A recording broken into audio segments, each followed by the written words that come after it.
Right. Anyways, yeah, America's about to look different for a lot of these people. I don't know. I don't think that they understand that America is about to take a huge shift. Black Americans are now entering the chat. Black Americans are now entering the chat. You see what I'm saying? We are now entering the chat. We're here. We pulled up. We pulled up late, but we're here. Now our agenda is the rhetoric is getting known of what we're doing, who we are, what we're trying to accomplish. That's the whole that was the whole point. I, to be honest, I said we got a W already. We still got work to do, but we got a W already. We just wanted us to be recognized as a separate group of people. That's it. That's all we needed. That's all we needed. The tangibles will come, but that's all we needed. To be separated from everybody else and to let it known that we're not with that umbrella of black anymore. That's all we wanted. Personally, I don't care if these immigrants stay or they go. That I don't care. That's not the point. The point was for us to pull up and say, hey, we competing too. We in this race too. But we got a voice too. That's all we're saying. And that alone fucks up the whole game plan for everybody. See what I'm saying? That fucks up the game plan for everybody because it throws everybody off. See what I'm saying? It throws off the Democrat Party. It throws off the Republican Party. They have to switch up their rhetorics now. We got Kamala Harris talking about being more transactional. We got Donald Trump saying, all right, we know black Americans don't like African American. Y'all want black American? Okay, that's what I'm going to call you, black American. Right. Exactly. So the rhetoric is switching. Whether these immigrants want to accept it or not, but the dynamic of America is changing and it's not going to look the same. All right, let me go ahead and get a couple people. I know Big Zaza say you want to come on here. Hey, nigga, don't be on here. Hey, nigga, don't be talking crazy about these niggas, bro. Hey man, I just want to say this, bro. Thank God for not letting me being born in Africa. Thank God for not letting me be from the diaspora. Uh, Thank God for letting me like being in America. Thank God for not letting my hair be nappy as hell. Thank God I didn't have to grow up wearing Jesus sandals. Thank God my people invented Black Wall Street, Philadelphia, Oscarville, Georgia, Rosewood, Florida, the Harlem Renaissance, the lottery, moonshine, heart surgery, stoplights. Heart surgery. Nigga said Look, heart surgery. look, look. Instead of building huts and looking at mirrors and finally seeing your face and let people take your land, right? It's easy to trick Africans. We'll give y'all some mirrors. They're like, oh wow, I never seen my face ever. That motherfucker was shocked. He seen this face, but hey, look, they was shocked as hell, bro. They're like, oh, this is what I look like? Yeah, I'm gonna take your land, you dumb motherfucker. Hey, how do y'all let fucking South Africa? Nelson Mandela was a weak ass leader. How you get out of jail and then shake your enemy hand? Unlocked all their ass up. Like what the fuck? Hey, shout out to Trump for getting Nelson Mandela an airplane. His own people. Y'all got 54 countries. Y'all can't even come together. Y'all be having tribal wars. Hey, everybody. Thank you, brother. Thank you, Big Zaza. I appreciate you. God damn. Oh, what's going on? Talk to me, what's good? Going on, man? I ain't gonna, Nelson wasn't our people, but I ain't gonna say he was necessarily a sellout. Damn.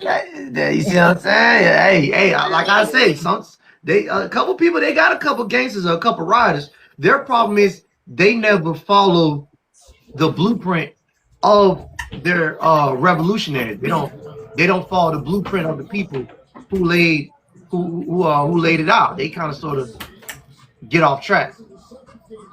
Hey, man, this is what I wanted to say, y'all. We ain't late. We right on time. If we would have tried this in 2012, we wasn't on code enough. We would have ate ourselves alive, right? We wasn't on code enough. But now we understand that we got other enemies other than our main op. Sure, we on code, we falling on code. It's a natural order. It's happening organically. And it's going down, and it's going down very, very fast. So we ain't late. We about to get our bread and we about to put this stuff together. We ain't late, y'all. We on time. A couple years ago, we'd have been saying something, you'd have had more niggas than we got now talking about, no, we African, man. What, you want to keep sending 10 cents a day over there? When we got to take care of some business right here now. Now we on code. We going to keep our dime at home and make our streets look better. Mm-hmm. Yeah. Like I said, delineation is right on time. Um, uh, but like I said, with the Dr. Claude Anderson rhetoric, it's the group economics that's a little bit late. That's all we're saying, because too many people came into the country already and already set up shop, got into our political offices and whatnot, and made it harder for us to practice group economics. Now, delineation, that shit, like On said, is right on time. That shit Hey, right and I on time. agree Huh? about the money situation, but let me say this too, though. You said the key figure. It's not going to be the same country here in a year. So all this stuff that they do in the job position, it's going to get erased. I don't care who come in office. Right. That's true. That's true. Miss Kiana, talk to me, man. What's going on? Hey AI, how are you, bro? I'm good, man. What's going on? Great. Shout out to you, shout out to the panel. So yeah, I agree with you. A lot of things are going to start looking very differently for us, especially politically. Me personally, I am really, really sick and tired of seeing all the quote unquote representatives for us fighting and advocating for other groups of people, whether it be LGBT, whether it be illegals, whether anybody. And my biggest concern and target right now is the CBC, because to me, they are completely useless. You have what is called a congressional Black caucus blatantly advocating for immigrants, illegal immigrants, and just other people in its entirety. You have no other caucus that does that. Like literally, you look at some of these other caucuses, no other caucus does that. We are the only group of people who are representatives and people who are supposed to be quote unquote Black. They get into these positions of power in our political positions and start advocating and fighting for other people. Right. So that's one of the main things that I am focusing on right now, because things, like you said, things are going to start looking a lot different because we are starting to pay attention to this. I think Democrats has had us in a chokehold for so long that we was really not paying attention to the Trojan horses and the trick bags that they was putting out here. Right. Now we are really starting to put things under a microscope and really starting to look at it from an angle of, okay, historically, even recently, Well, you what know, have you been doing for our communities? their problem is they've been deceitful. You know what I'm saying? They're Exactly. acting like wolves in sheep clothing. So you know, Exactly. we just had one party who just blatantly said we don't like niggas, and you had another one who try to act like they like niggas to get votes. But the problem is like I said, they are getting into these positions of power, speaking on Black issues, speaking on what's been plaguing our communities for a long time. If you notice, the first things these politicians do is get up and talk about what's been plaguing the Black communities. But then these same people get into these offices and don't do a damn thing to correct none of the stuff that they were talking about. Right. Exactly.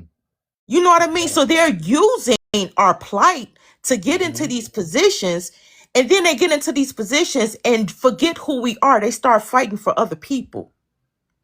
So yeah, that's a huge problem. And I think that we are literally going to have to drain the swamp and start cleaning house with these politicians, because these Democrats, specifically, they really feel like they can just pander. They don't have to do anything else but pander, whether it be the hot sauce in the purse or washing greens in the tub or this doing the electric slide, like just dumb stuff. Right. You know what I mean? Nothing substantial that's going to change our way of living.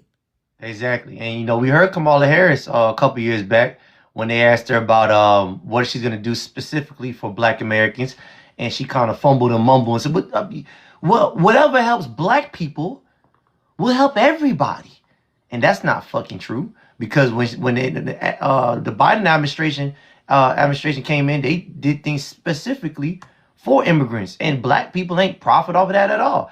Whatever benefits we do have, we shared it with everybody. But anyways, thank you. Let's But get real much. quick, before Go you ahead. move on, I just want to bring this to light too about Luke. Do you know that Luke, because I've been like a proclaimed delineationist for a minute now. I've been on, before I even came over here, I was on Twitter talking delineation. And do Okay. you know Luke was one of the people who was very vocal about us as Black Americans who wanted to delineate. He was calling us xenophobic. He was saying that we are being separatists and that we are just, the same old rhetoric about, Yeah. us just being divisive and all this other stuff. So it's very interesting to me that all of a sudden now that he's running for political office, he's singling out one group of people when you Right. have been demonizing people, Black Americans who have been on delineation for a while. You've been demonizing us for so long for doing the exact thing that you just did in Right. that short clip. I'm Right. gonna land there. Exactly. That Hey, was a hey, great point. Go ahead. can I comment on something she said about the Congressional Black Congress? Go ahead. They are very aware that we're upset with them. That's why they're not saying anything. They're trying to lay low and hope that we don't come for their head. They already know they're done, y'all. They already know they're done. It's just, we can't spread ourselves thin, so we focus right now.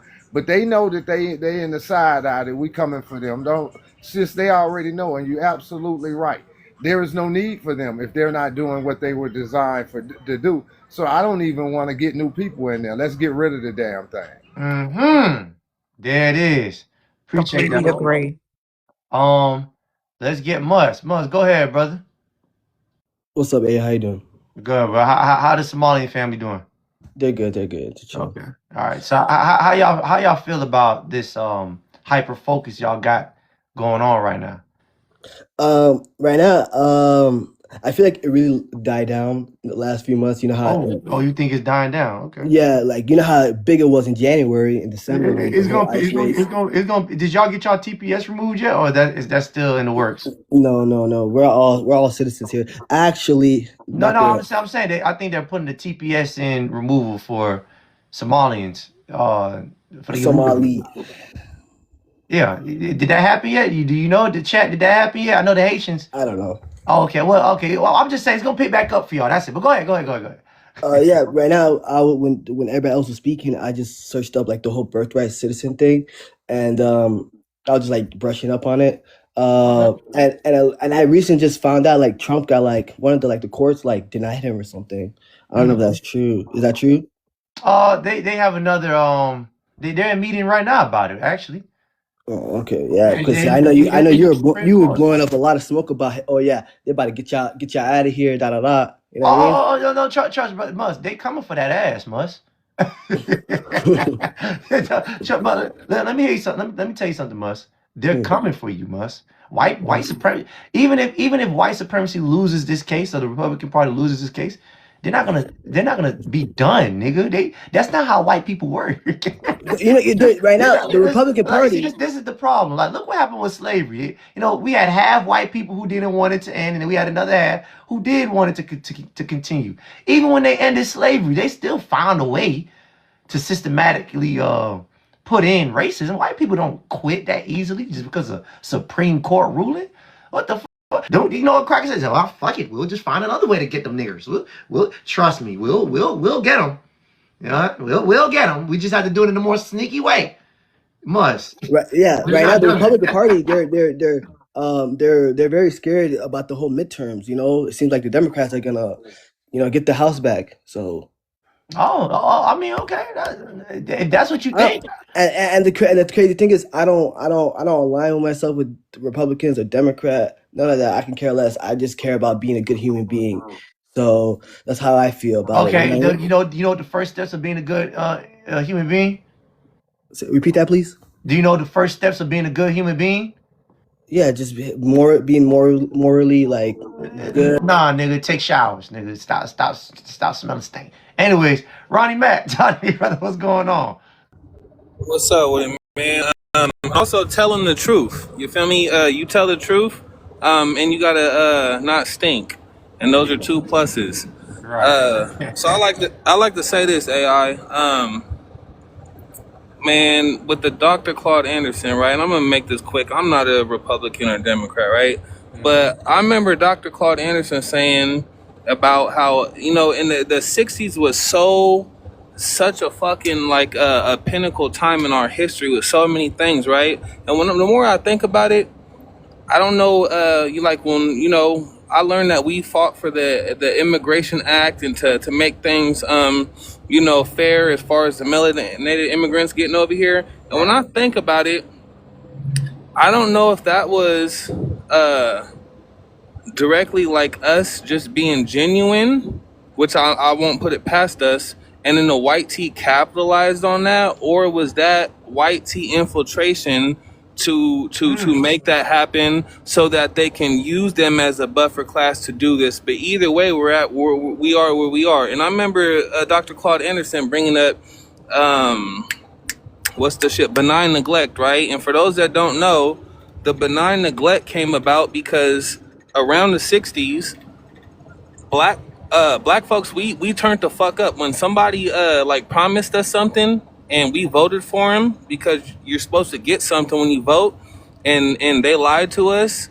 There was repercussions from the community, and so they introduced the benign neglect as the code word, the minorities and all that shit, right? So that they didn't directly promise us something so that they can maneuver around us getting in that ass. Anyways, after that Immigration Act, we got all these melanated people coming over here, and then the tethered caucus is these people that for the longest time were speaking for us, and we know now that that was a weapon, right? I say all that to say, I know that the couch, and I'm going off what Sister BX said because it made sense, right? And I'm still learning about a lot of shit, but I want what's best for our people.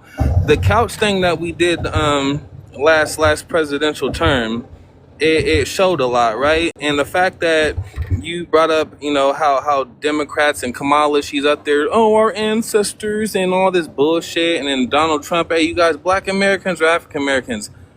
That soft power, everybody, whether you want to acknowledge it or not, it's a real thing, right? Because they wouldn't be pandering to us, right? So we have a power, and we always have. I say that to say the sitting on the couch thing worked, and we proved that we can make somebody crash. But Sister BX brought up that this presidential election, we can't afford to sit on the couch. And these are her words, right? But listen, these are her words. She said we can't afford to sit on the couch, right? Because and I agree that we need tangibles. But when I look at the Democrats and the Republicans, I know that they're both not for our people, but the Democrats are gonna fuck us very fast. The Republicans will fuck us in the long run.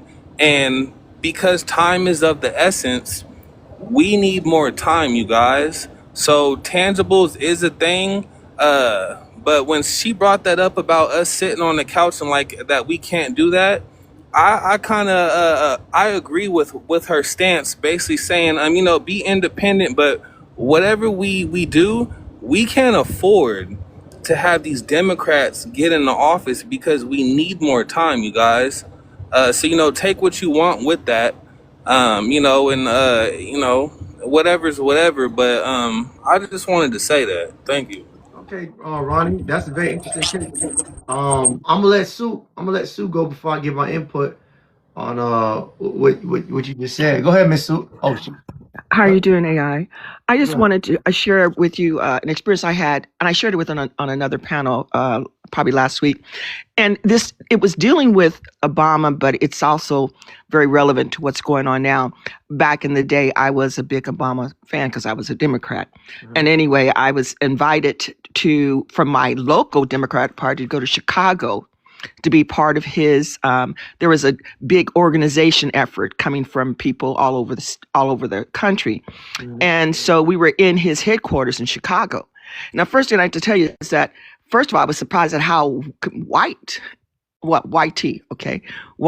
organization was. Very smart young people behind the scenes doing a lot of the work. So that's number one. Secondly, he had all these different groups organized for LGBTQIA, the Hispanics and women. He had everybody, but nothing in place for Black people. Right. So we were doing all this organizing, so training and brainstorming to bring these ideas back to our local communities. But there was nothing unless you join those other groups for Black people. And so I went into the office to ask one of the managers. Also, this was a Black woman, young Black woman, a highly educated Black woman. And I said to her, well, I came here with the idea of getting some skills and some things to bring back to my community, the Black community. And I said, I'm disappointed that there's not really anything here for us. And she looked at me like I was transparent. Like what? Are you dumb? And I realized, wait. She's right. I'm the one. I'm still in this. I'm still having this illusion or this thinking that Obama is pro-Black. But right in my face, I'm right there, and it's showing me that's not the case. It never was the case.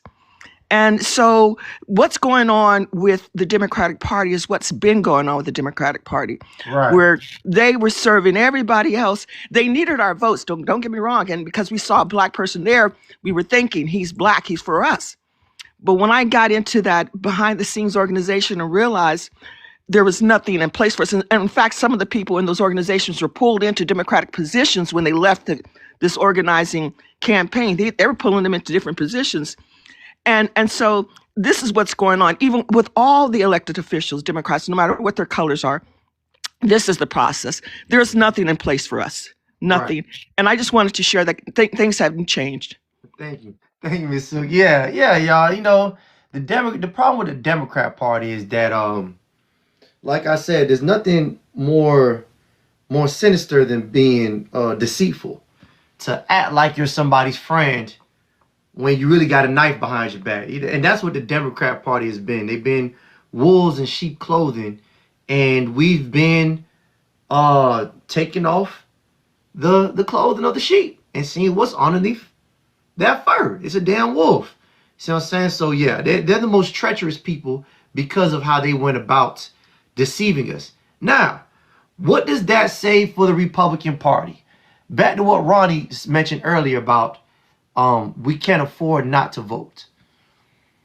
The boy Musty, he's in the chat right now. The boy Musty, he's in the chat, and he hopped on, and Musty just said, hey, you do realize that the Democrat Party might win midterms or come November. And I'm not sure if he wanted me to respond and say, no, they're not. No, they're not. They're not going to win. I didn't respond. You know why I didn't respond? I don't care if he's lying or telling the truth. The reason why I don't care to respond to what he just said about the Democrats might winning is because that's perfect. The reason why it's perfect is because that means the Republican Party will pander harder. We got to stay in the middle. We have to stay in the middle. We have to stay in the middle. This is a negotiating game. You don't want to draw your card too quick. Sometimes you got to wait. Sit down and wait. If somebody's getting too antsy, they're going to make a move. You can't just quickly put your vote in. So just wait. Wait it out. Watch it play out. See, watch who gets more desperate. That's so to Ronnie Mac's statement about voting. I say we just need to watch to see who becomes more desperate. Just wait. Just let it keep escalating.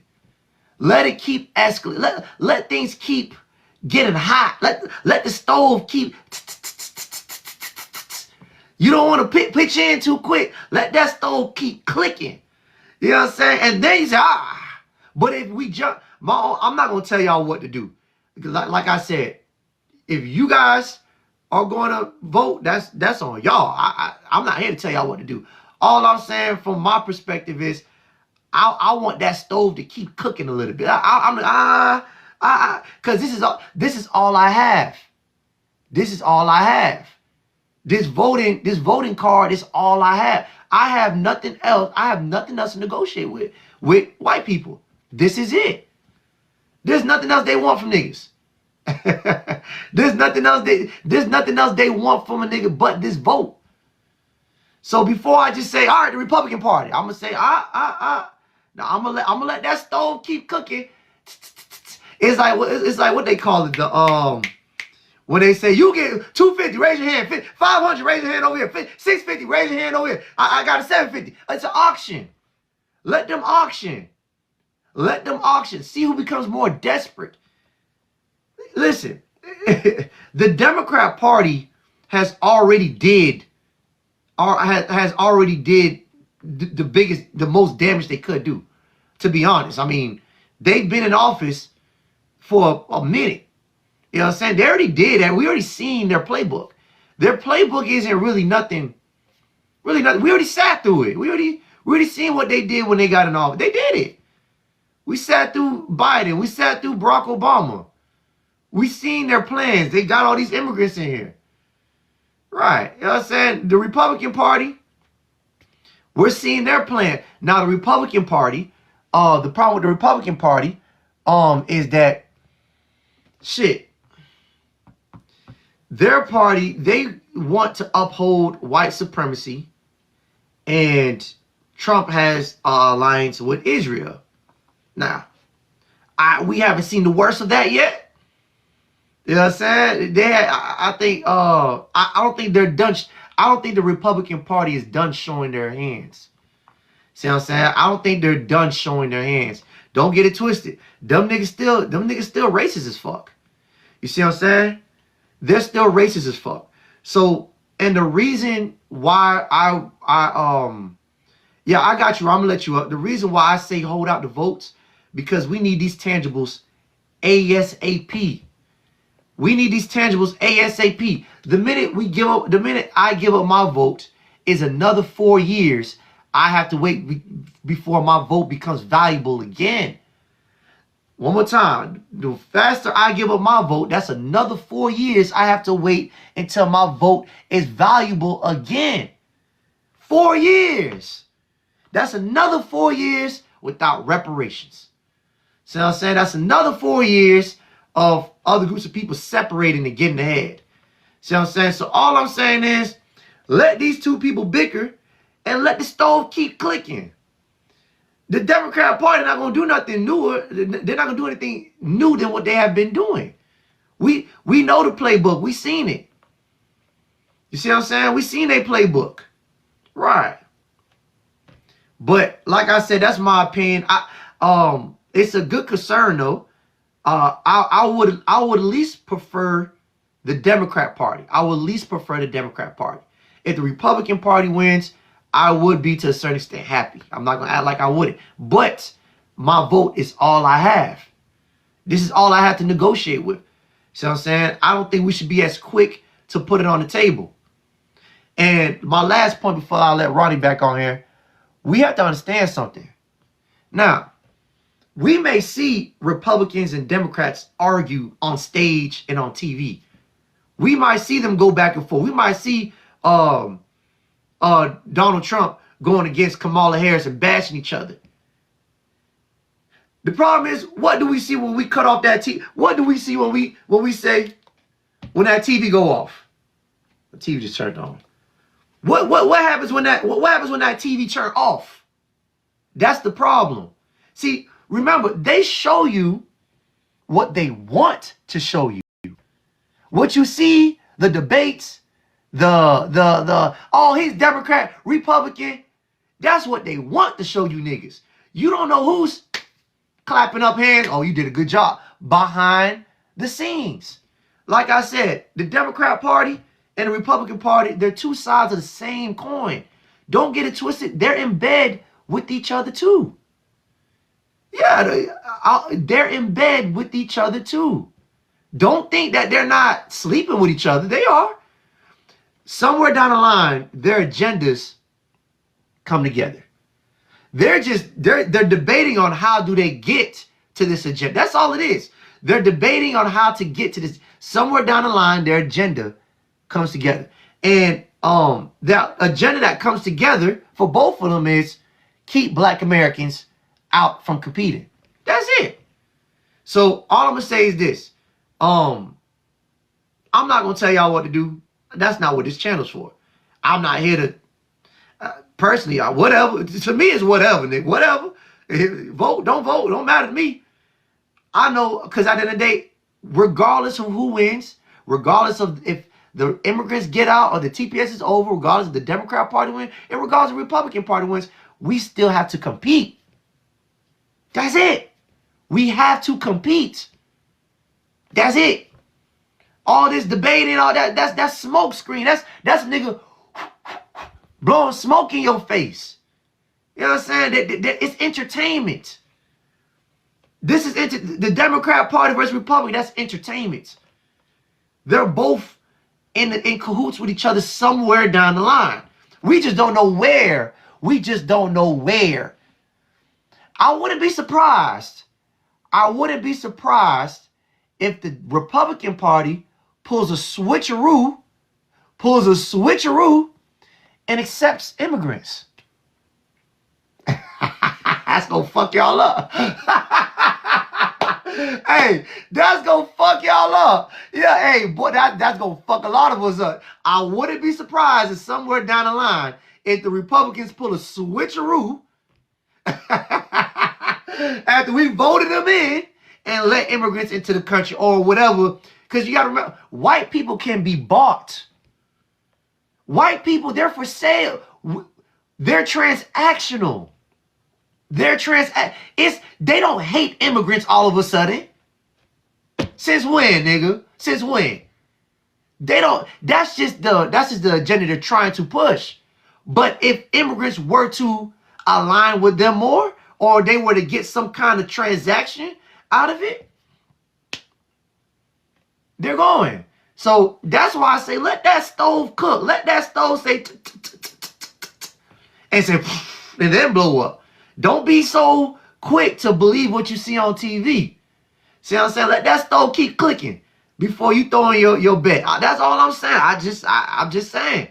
But anyway, let me get Ronnie back on here. I think wanted to join the conversation. Y'all can request up. Where y'all at in the chat?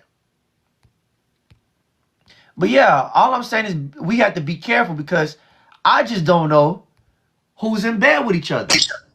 I don't know who's in bed with each other. That's my only concern. Hey, so AI, you hear me? Yeah, I hear you, bro. Hey, so I'll tell you what. You's a very sharp motherfucker. Hey, for real, you's a very sharp motherfucker, and I like your style. I'ma just say that. What you brought up about them being in cahoots, that's real nigga shit, right? Because I once went down for some shit in LA, right? And I remember this is my first time being caught up, and I remember the motherfucker that I was paying to help me fucking win this case and not be locked up in Los Angeles. When it was lunchtime, this motherfucker was having us sitting at the table in the cafeteria with the ops. And I'm like, what the plan?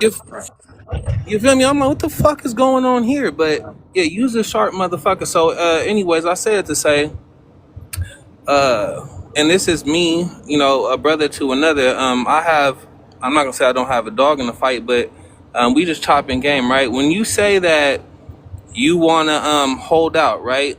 I'm not opposed to that, right? And this is, like I said, we chopping game. When you say hold out to see, you know, the highest bidder, are you saying within these last couple years to see what's going on? Is that what you meant? What I'm saying is we gotta wait to see how things pan. It just started to get juicy. Shit just started getting, you know, we got the Democrat Party using transactional words now. We got the Republican Party using the term FBA. Shit's getting juicy. I wouldn't say throw in the car, quit, let it keep building. You know what I'm saying? You want to hold out a little bit. I think me personally, I wouldn't be so quick to say, you convinced me. I'm not convinced with the Republican Party. I'm not. I like them, but I'm not convinced. Because at the end of the day, huh? Go ahead. Because at the end of the day, we can't be like girls. We can't be caught up in wordplay. That's all it is. They're using wordplay. See what I'm saying? And then some of them do have actions. I mean, Donald Trump, the only thing he's done for Black Americans is get rid of immigrants. I mean, Cool. I thank you. We needed that. We needed them to feel what it feels like to get attacked. But at the end of the day, we still got to deal with you. Right. Okay. You still got to deal with you.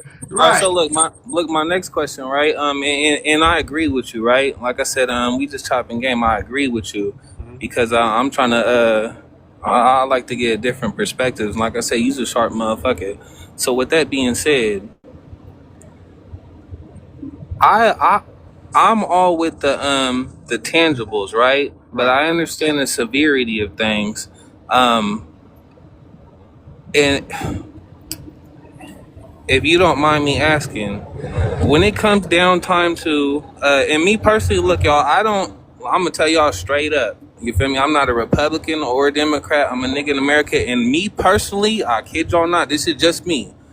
I think presidents are elected, not selected, and I always thought that we gonna have to take power some other way. But look, don't mind that though, you feel me? Because I don't know everything, and I could be wrong, you feel me? And that's why I'm chopping game with people that with whose word I value. With that being said, if it came down to a time, AI, where the presidential election is coming up, and let's say hypothetically, the Democrats haven't promised anything, and the Republicans haven't promised anything, at that point in time, with our vote being so valuable, even if we sit on the couch, Yeah. and do you think, and it's just between me and you, do you think would it be beneficial to do you think to continue sitting on the couch? If you don't mind me asking, if you don't want to answer this, I respect it.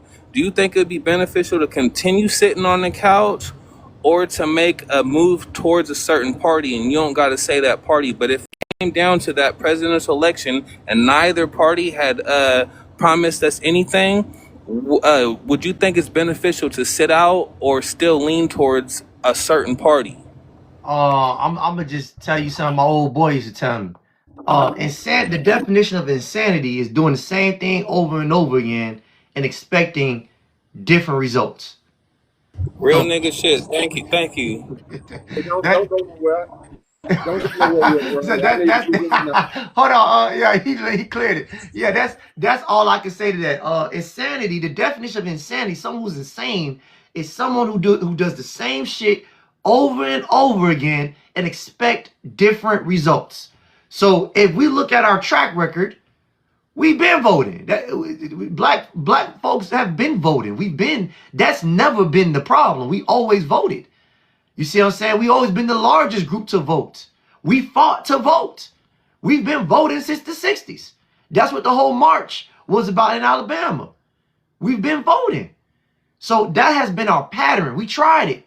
We tried that. We said our vote matters. We need to put it in no matter what. We need a say in politics. But as the years go on, we started realizing the game. Well, I started realizing this game, that you don't need to vote to have a political say. You need economics. You need a community. Because like I said, Asians don't vote. They never pander to Asians. Asians not worried about no damn TPS removal. They're not worried. They're the only immigrants who I know, them and Indians, who are not worried about immigration policies. Why they're so protected? Have y'all seen an Asian getting deported and handcuffed? I have not. I failed to see one Asian motherfucker, Chinese motherfucker, get sent back home. So what that means with the Republican Party, is they're very specific on the immigrants they're getting rid of. They're not getting rid of immigrants. They're getting rid of melanated immigrants. The rest of these motherfuckers still gonna be here. Maybe the Latinos. Asians, Indians, wherever, they're still allowed here. You see what I'm saying? So what we've learned so far is that you don't need to vote to have a voice in politics. You need a community. That's it. I feel like while we're waiting, we need to start moving like a community. The more we keep we're moving like a community right now. I feel like we're doing the steps Like how Unc said, we're right on time. I feel like we are right on time for what is happening right now. We are. We are, because we are forming a community, but a community first before the economics. It starts with a mentality. See, that's how the Latinos grouped up. That's how the Asians grouped up. Before they got the money, it was the mentality. Stick together. Stick together. We must stick together. Jackie Chan, Jet Li, stick together. That's all they did. We are having that mind. We're having a community mindset now. So it's happening. What was my last point? What the fuck I was about to say? Anyway, go ahead. I done lost my train of thought. Man, I hate Ronnie left. My little brother is definitely smart, but I think he's missing the backdrop. Our vote is important because of this. Remember this: the Republicans don't need our vote to win. The Democrats need our vote to win, right? So you got to understand the whole backdrop. And not voting is a political statement within itself. That's telling them we don't see nobody good enough to go select between. Right? We're not gonna just cast our lot for anybody. It's the hoe and the cowgirl syndrome. Who get the most money? You know what I'm saying? The one who you got to call that you got to call that ain't come running to you. You know, the one ain't sitting on the corner. So the whole thing is the Republicans don't necessarily need us. So we can sit back on the couch. There's going to come to a point, because these immigrant numbers is coming up in the Democrats, to where we're going to be the vote swingers. If we give it away now, we have no leverage. We have to have some leverage. Now, we don't need y'all, but y'all eventually is going to have to come this way. And that's all. I just don't think he understood the backdrop, that the Republicans don't need us to win. The Democrats do. That's a great If we point. sit on the couch, the Republicans is going to win, and that is a political statement within itself. The problem the Republicans have is not immigrations. That's not going. They on code with that. The problem is this WAR. That's what's going, because that's going to swing some of their other voters. But other than that, they don't need us. Okay. All right. Oh, hold on. Let me get YMBG going. I'll let everybody else talk. What's up, Ray, what's fam? going on, fam? What's good? You don't know me, do you? You don't remember? Nah, fam. What it is? Where I know you from? On the post when I was just like, I'm gonna cry so bad at my wedding because I had. Nigga. Yeah. You still believing in these girls? Oh, that's right. I believe in being married. I believe the Lord can give me a good woman. Nah, bro. I do too. I'm just fucking with you. But go ahead. I love your content though, but I'm in Vermont. I'm in Vermont right now, and I'm in law school, and it's 94% white here. I just got added to the conversation, so I don't know the exact topic, but what were we discussing right now? The FBA, or was it All the right, state? well, I'm gonna let other people go. You can pick up on the conversation when you hear other people talk their rhetoric. Miss Kiana, go ahead. Yeah, I'm here. So man, y'all brought up so many good points since I came up. One of the things that I really am loving about us as a people is that we are waking up to the political game, right? Because for so long, I feel like we just been in this trance to where we just was so robotic going to the polls.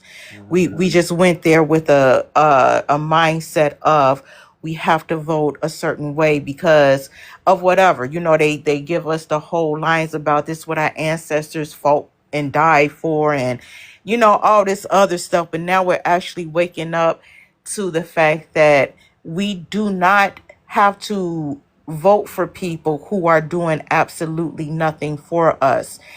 And on top of that, we can use our vote, we can weaponize our vote as well. Right. And I think that that's very important too, because I sit back, AI, and I just really think about what my life would be like right now if Kamala had gotten into the Oval Office. And it literally scares me. You know what I mean? Like walking into a bathroom with my teenage daughter and a whole man with his dingling hanging out. Oh man, yeah, okay, that's scary. Okay. It's scary because these are the issues that people push. All these unaliving centers for our unborn children in our communities. You know what I mean? It's just really, really scary to me to think about. People say, and I understand, the Democrats and the Republicans, they are one and the same. Very great point.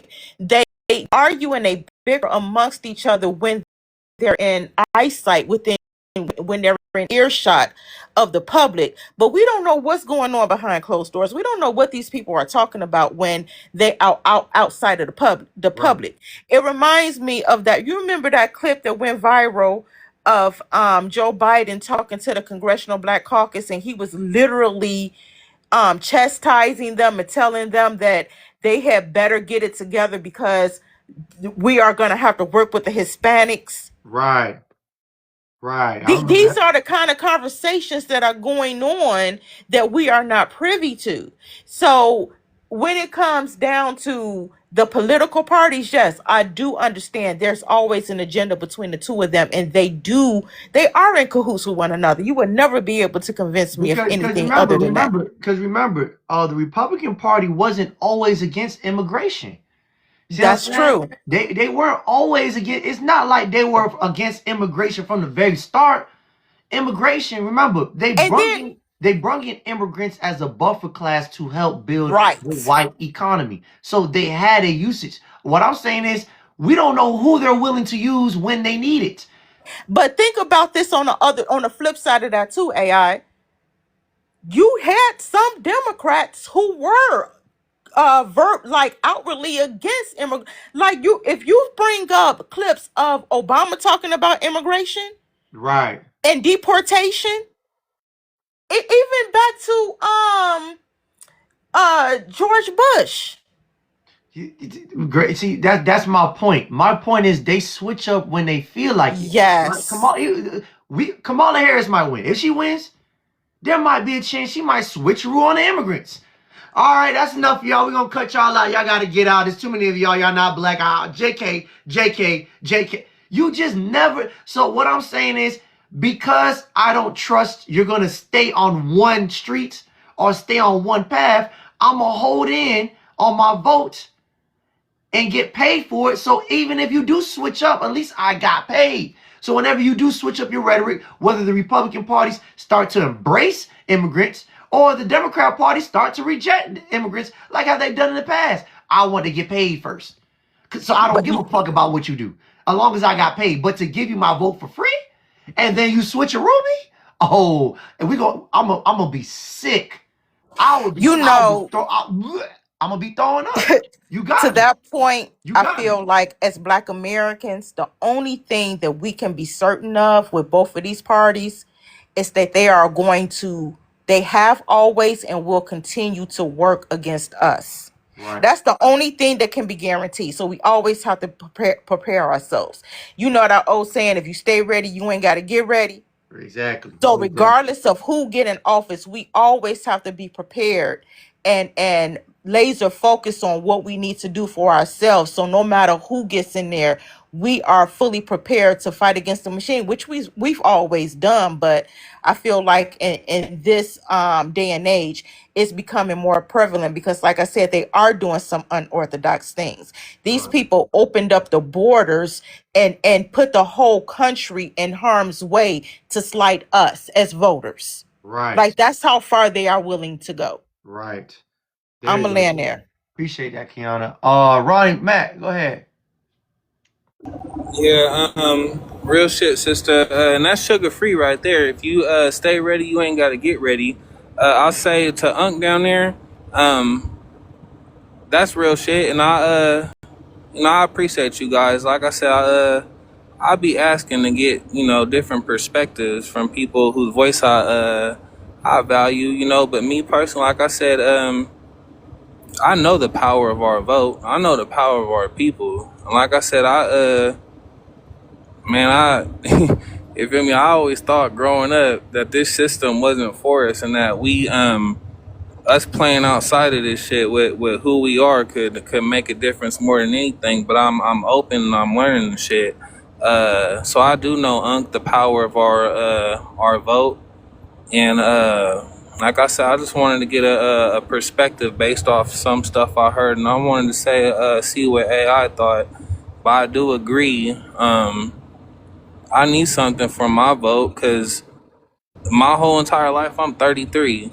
My whole entire life, it didn't matter who was in office. My people was getting fucked over. Right.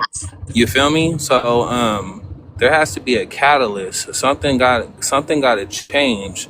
And I'm not with the same bullshit. And I definitely know that whether Republican or Democrat, these are both white supremacist parties built on a white supremacist government that's been oppressing our people. You feel me? So I say fuck them both. But I do like to hear different perspectives from people that, like I said, whose words I value, and I think that who I feel like wouldn't sell our people out. So I appreciate you, AI, and Unc, and the sister down there. Thank you. Yeah, Hey, no, Ron. Yeah, Ron, you ain't saying nothing wrong. Go ahead, Go ahead. it's never chastisement. It's just giving more of the information. Mm-hmm. Nothing you said is wrong. And in the normal sense, it would be absolutely correct. Mm-hmm. All we was just trying to do is give you more of the information so you can still go back and draw your own conclusion. Now, my mouth ain't no prayer book either, so everything I I say ain't appreciate right. you, Unc. Thank you. Yeah, yeah. Yeah, like I say, look, I'm not here to tell y'all what to do. You know what I'm saying? I'm just saying all I know is all I have to offer is my vote. So I feel like we should value it. Your concerns were spot on. I mean, BX ain't wrong. I mean, that's right now what appears to be our biggest enemy is the Democratic Party. But like I said, that appears to be our biggest enemy. What happens when it's not? At the end of the day, they both work together. So my only concern is you may be saying, oh, you hate immigrants now. Oh, no more immigrants. But then what happens if you turn around and say, matter of fact, let's keep a lot of them in here. Who gives a damn about birth certificate? We actually could benefit off these immigrants. I don't know when you're going to say that because these parties, they keep switching ideologies as time goes on. Okay, maybe 4 years you might keep the immigrants out and then you go back to bringing them in. That's what I'm saying. So white supremacy the problem with them is they could be bought and we need to be bought. See what I'm saying? So that's my stance on that. Ronnie, you ain't saying nothing wrong, brother. It's actually a good conversation that everybody needs to hear. I'm glad you brought it up. I'm glad that y'all do bring up things that may go against what I'm saying because it's good to have different feedbacks and have these kind of conversations. You see what I'm saying? And all we're doing is we're trying to establish what's in our best interest. Now, halftime. Now we get to speak about what the hell I really want to speak about. God damn, it just take forever for me to get to what the hell I be trying to say. Now, y'all remember that little white boy? I think his name was Nick Shirley. Y'all remember the little white boy? Nick Shirley? Man, I love that white boy. He racist, though, but I fought with that white boy. The little white boy that was going around and filming the Somalians or anybody who was pulling scams, and he was up there in their faces. He was the one who caught them with the leering building. He the one who put them on the spot for leering. Yeah, that white boy. Man, they trying to ban the white boy. Oh, Lord. Man, these people out here grouping up on the white boy. Oh, shit. Damn it. They trying to get this nigga social media banned, videos taken down. California is trying to do some shit because he was investigating places that had a high rate of fraud. So that was states like California. He did Minnesota and Minneapolis. And he was going to, I think he went somewhere in Atlanta. He was going to every community where he spot fraud. Now, he's also racist. He's a racist. He's a big eye. Don't get the shit twisted. The nigga, the little cracker, but he's pussy though. So you can just tell that if someone would have at his ass, he go drop the camera. But he's brave. He's going out there recording the Somalians and shit like that. Man, fuck. God damn. But anyways, I'm gonna go ahead and play this clip of what they're trying to do to him. They just put an act. They put an act out and they use his name in the act. I'm gonna go ahead and play this clip. I found this interesting. I'm gonna tell you why I found this interesting. California Democrats. All right, check this out. This is a bit crazy. California Democrats Advance Stop Nick Shirley Act to criminalize investigative journalism. So after I expose widespread fraud all across America, and quite frankly, states like Minnesota and California are just the worst at it, letting fraud take place, especially inside of immigrant communities, for instance, the Somalians in Minnesota and then the Armenians in California. And so now they're trying to silence anybody who exposes fraud inside of California. For instance, if this bill is passed, the Quality Leering Center that was in Minnesota would be protected from being exposed. That is absolutely crazy. And the crazy thing about this is the person who's proposing this bill, her name is Mia Bonta. Her husband is the Attorney General of California. And so let's say you expose fraud. This is what could happen to you inside the state of California. You could get a misdemeanor, a $10,000 fine, imprisonment, and your content forced to be deleted. God damn! Absolutely crazy. It is time for people to either stand up or we face mass oppression from those that rule us. Fuck! They taking my favorite white boy. God damn! You know, he racist as fuck. He racist as fuck. Don't get this shit twisted. Now, he racist traders. But, you know, I like his racist work. Because he attacks the immigrants. I think he tried to fuck with niggas a little bit, but it's not much he could have said about niggas. But he went out there, he goes after everybody. He's fair. He's fair with his racism. Fuck it. Whatever. Fuck it. Fine. But he was doing good work. I mean, first of all, every white person is racist. So let's get that. He's a bigot. He's most definitely a bigot. But here's why I found this interesting, and this is what we need to be hyper-focused on.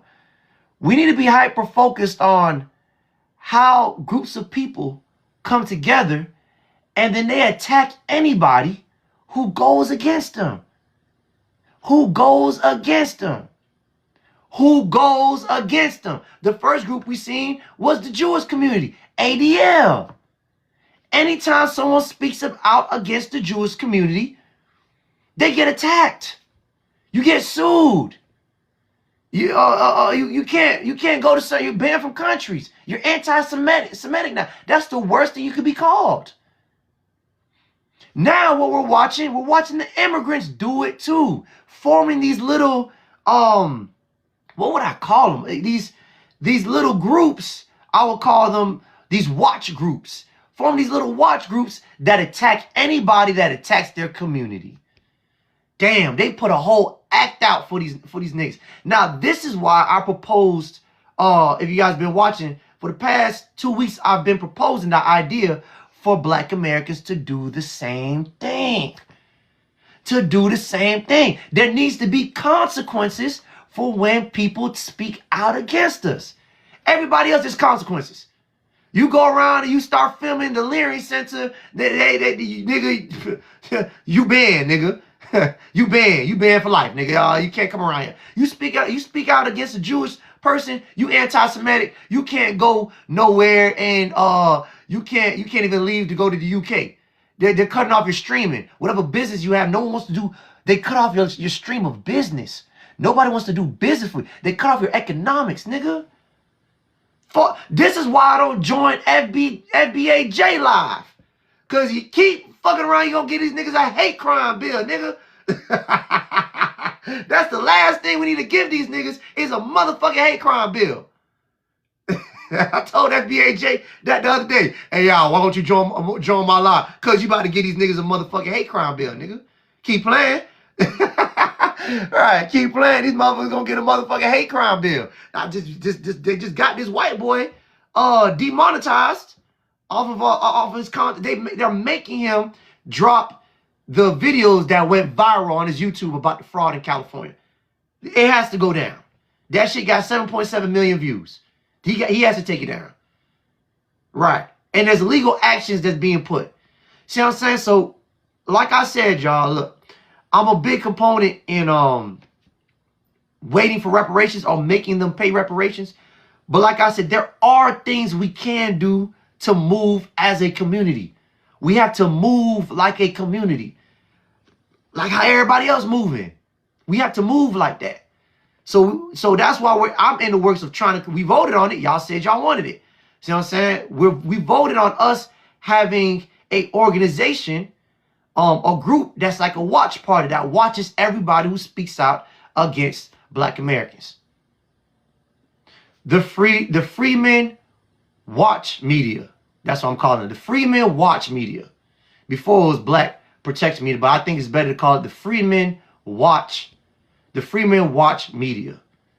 See what I'm saying? So it'll be a media-based content that's basically exposing, like how Nick Shirley was exposing fraud. We will be exposing anti-Black rhetorics, people who have anti-Black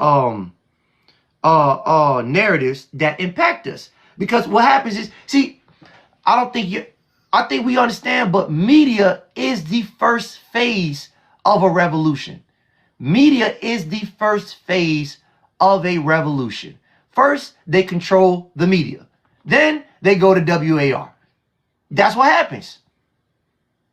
First, they control the media. Then they go to WAR. They have to spin the narrative in a way to make you believe something so they could justify what the fuck they about to do. You see what I'm saying? The media is important. So we need to have a media where we're attacking anti-Black groups. So we're going to talk about that tonight for a little bit. Yeah, and I really want y'all to chime in. This is not solely just me. This is, you know, free input. There will be times where I do want to get a little bit more private. So we can have, you know, direct conversations without interference of other people. But conversations like this, these are open conversations. See what I'm saying? You about to say something? Hey, yeah, check this out, AI. There's something else underlying about what they doing to Nick Shirley. So, yeah, so here's the other underline, y'all. It's also a freedom of speech issue. And if we keep letting them I was snatch the thinking freedom the of speech, same thing. Oh my God. yeah, this is a freedom of speech issue. And eventually, y'all brothers in California, if y'all let that go through, then we gonna be Nate's on the target about what we can say and what we not, because that's a controlled or narrative thing, y'all. So Right. we gotta also look at, yeah, they coming, but we also gotta understand how they come. And AI media is number two.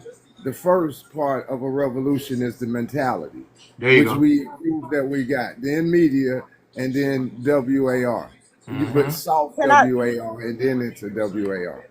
Go ahead, Kiana. you know, it's so interesting that he said that because I was thinking the exact same thing. Like, that is a violation of our freedom of speech. But see, here's the thing. These Democrats are now trying to censor people, and they're really trying to get a grasp on what is able to come out because they don't like accountability.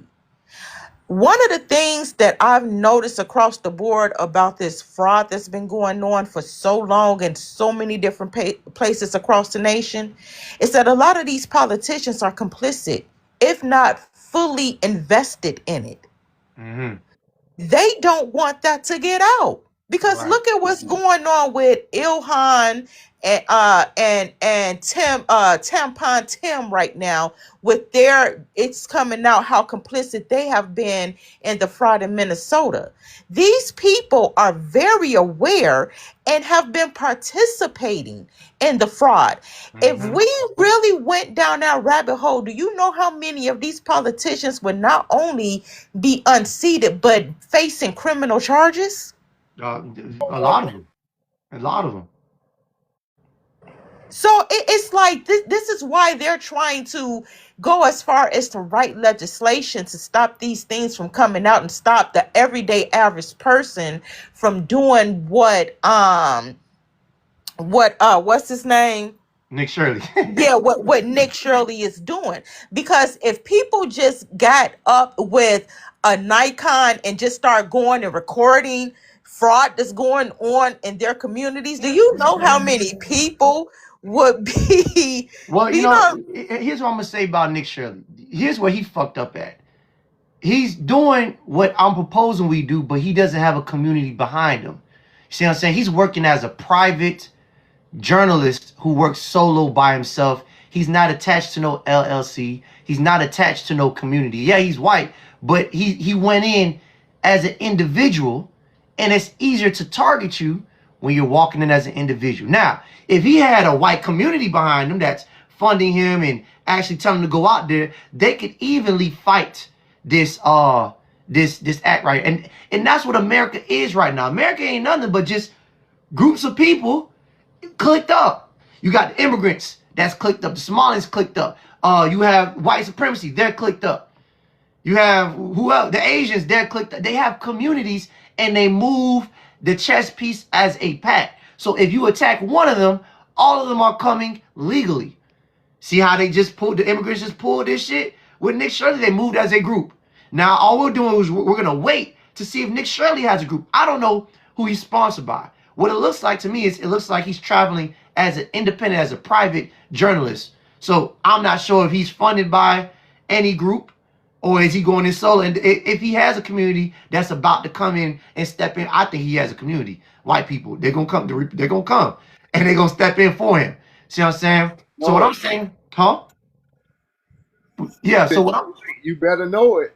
right. So what I'm saying is, regardless of the consequences, with us, they have to know that we're traveling as a pack. That's the main point. The main point is they can't feel like they could target one of us and nothing is going to happen. That's been our biggest problem. You see what happened to Kyrie Irving.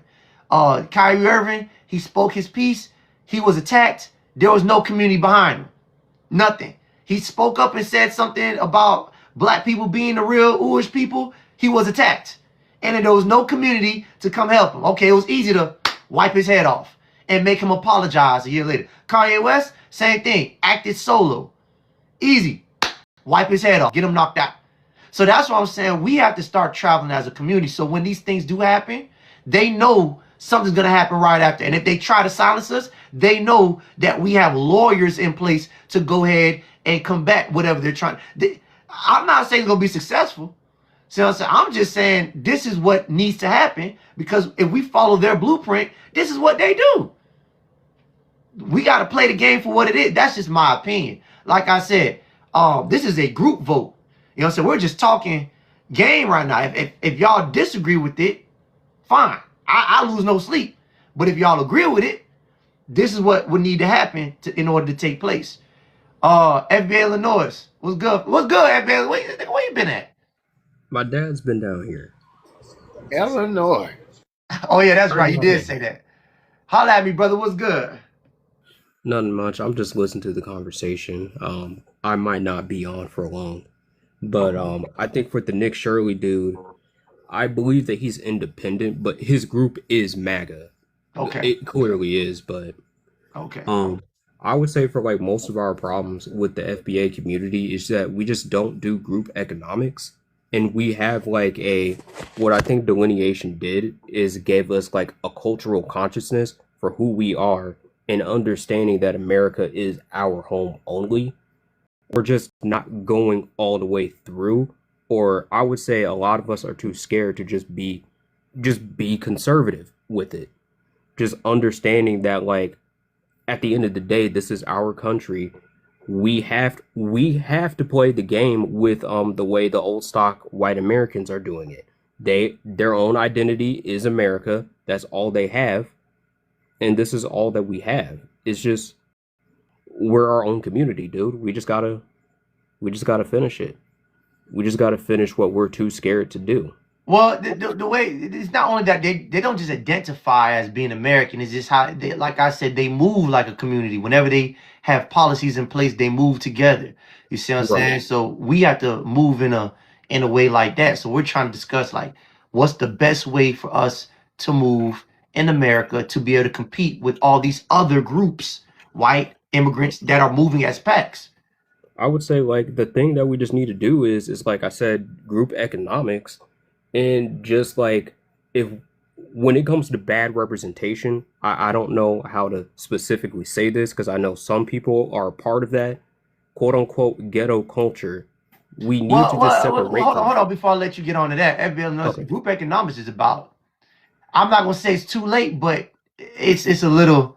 No, it's not too late. It's the reason why I say it's too late, not too late, but that is a long long road because we're so far behind on the wealth gap. It's not too late, but that is a longer path to focus on. Our minds need to be in a group economic space, but to that be our immediate problem right now, that was 1970s issue that we need to get right. Since then, it's 2026. These immigrants done got loans and grants. People done got reparations. The Japanese done got reparations. The Native Americans done got reparations. So group economics is about it's a little bit, it's not dead, but it's like it's a longer process because we've been undermined for so long. That's I'm all gonna I'm say saying. I get what you're saying, but at least okay, wait, hold on. Let me at least say it from my perspective, because like we don't know when specifically we're getting reparations.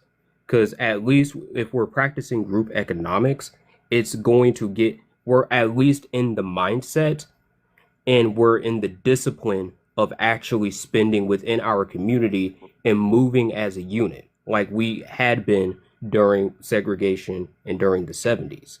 Right. But like until reparations is given, and then when reparations is actually given to us, we now know what to do and we have all the chips to play with.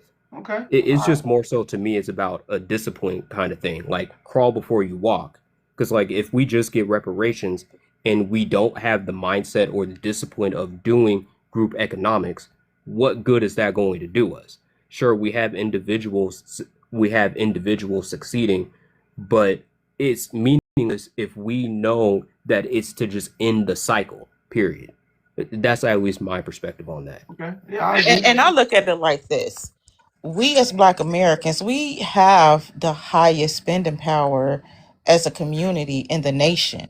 If we Wait, I gotta stop y'all right there because I think y'all get confused with spending power and actually having wealth. Just because you have spending power don't mean that equals out to having a lot of money.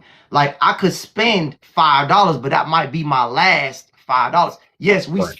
so that means we spend our last, but that don't mean we have a lot. So that's the problem. Like when someone Yeah, says, so where I was going with that is with the group economics, right? Because my thing is this. If we were to practice, like let's just say we all just decided that we are going to revamp our spending and our money into our community and invest in our community, we could literally cripple the economy here just by how we spend our dollars. Yeah, we Exactly. might spend our last, but the money that we do spend is critical to this economy. So if we were to revamp that, reroute that into us and just start investing in us, that could literally cripple the economy.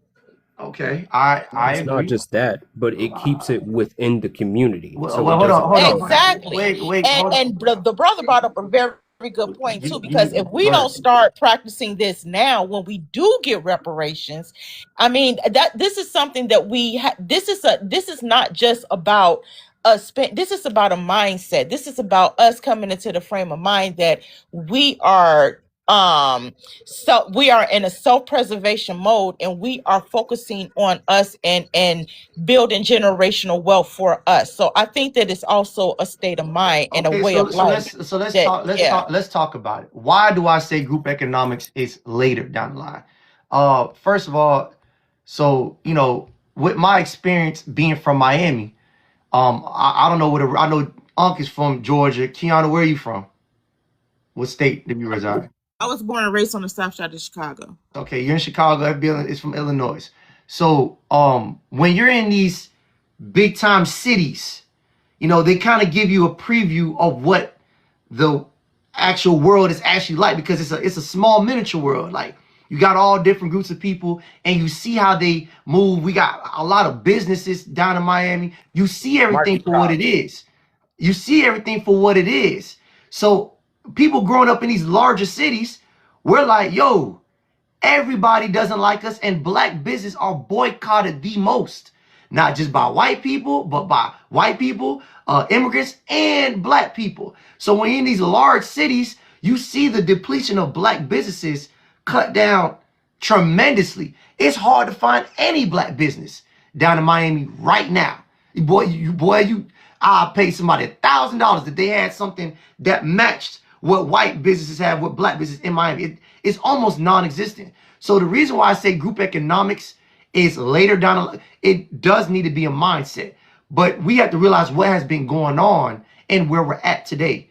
So like me, Uncle was talking, I was saying it's too late for group economics. Uncle was saying it's not too late for what we've been doing, and both are correct.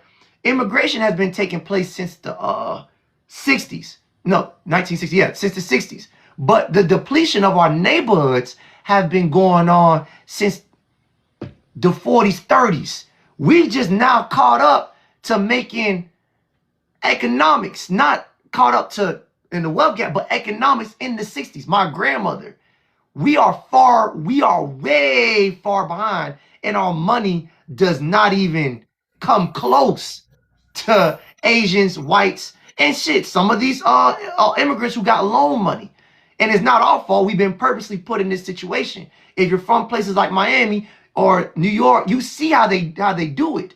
They literally gave these people loans that we were fighting for. We were asking for government assistance down in Miami in the early 70s, and we weren't being given it. They gave it to the Cubans. We really watched the Cubans scale, get bigger, grow their businesses with no interruptions whatsoever. So when I mention group economics, I say, yes, have the mentality, but it won't be successful until you get reparations. That's the only way we're able to compete, because the only reason anybody else gets to practice group economics is because they have the foundation to practice group economics. Our group economics will run out quick. The minute we invest in our neighborhoods, whatever neighborhoods we still have left, I mean, I don't know what, places you guys are from, but other places, that shit damn near gentrified like a motherfucker. So whatever neighborhoods we have left, what happens when they're attacked again? Do we have enough money to protect them is the question. See what I'm saying? Reparations, so we could put money into our community, but do we have money to protect our community? That's the real question. The Asian community, they have enough money to start the communities and protect it. They buy off politicians. Down in Miami, we don't have enough money as a black community to protect the community when it's attacked again. So that's why I say the whole group economics strategy, it's a mentality for right now. But my question is, what does everybody think we could do right now that would actually turn over right now? I propose the Freeman Watch Media. But go ahead, on. Hey, I was just about to say, y'all both kind of correct. Okay, so we do need to start practicing some group economics. But on top of that, y'all, here's the key. The one thing that we're missing that everybody else has is a watchdog or army or a country to come back to support them. Right. We don't have that. We're sitting on an island, y'all. So, and every time we've done group economics. Remember now, we built Tulsa, we built Oscarville. We've done these things, and then we always get attacked. Right. Now, it won't be physical this time, but we have to have a watchdog, and we're gonna have to become that watchdog on our own. So that's the first thing. You got to have some protection. If you don't have anybody or anything to defend, and I don't mean just physically, I mean legally, everything. I see you and start calling it out like everybody else does, then there is no way that even if we start group economics today, that we're going to be able to protect it. So we have to defend it. So we're behind the 8 ball. So we're trying to defend it and create it at the same time. So no, it's not too late. Y'all are absolutely right. It's never too late, hell. So it's not too late. We have to start somewhere, and unfortunately, our starting point is 200 yards behind in a 100-yard dash. But and they shot the gun already. You know what I'm saying? They had a head start. So that's all I'm saying. What I'm saying is, yes, we could practice group economics, but that's the process that's gonna continue to be a process way down the line. That's your grandchildren, your great grandchildren. That's gonna continue to be their fights. So this is where I disagree with that because Unc said it perfectly. We have to start somewhere. It doesn't matter if we're 200 yards behind because we're going to get there eventually, but we have to start somewhere. It has to start Yeah, because no, no, if no, we no, no. know Yeah, where we're taking it, we have to take the seed now. I don't disagree with that. I never said I disagree with that. Yeah, the mentality, but I'm asking, It's but not just the mentality though. We have to start we have to start buying black businesses. The same way that you're promoting it, that's what we're talking about. yeah, okay, Promoting black yes, businesses yes, and okay. then purchasing those products. Okay, We so yes, you're right. We do have to practice black, participate with black businesses. But what I'm saying in our current climate of where we're at right now, we need to continue to do that. But I'm talking about things we need to do right now, is all I'm saying. Yes, that is black owned businesses, being entrepreneurs. Yes, we need to do that. We should have been doing that. But we're talking about where we're at right now. Where we're at right now is we are under attack. All our businesses are under attack, and there is no repercussions for it. There's no consequences. There's no, you boycott a black business, no one says nothing. We had to provide.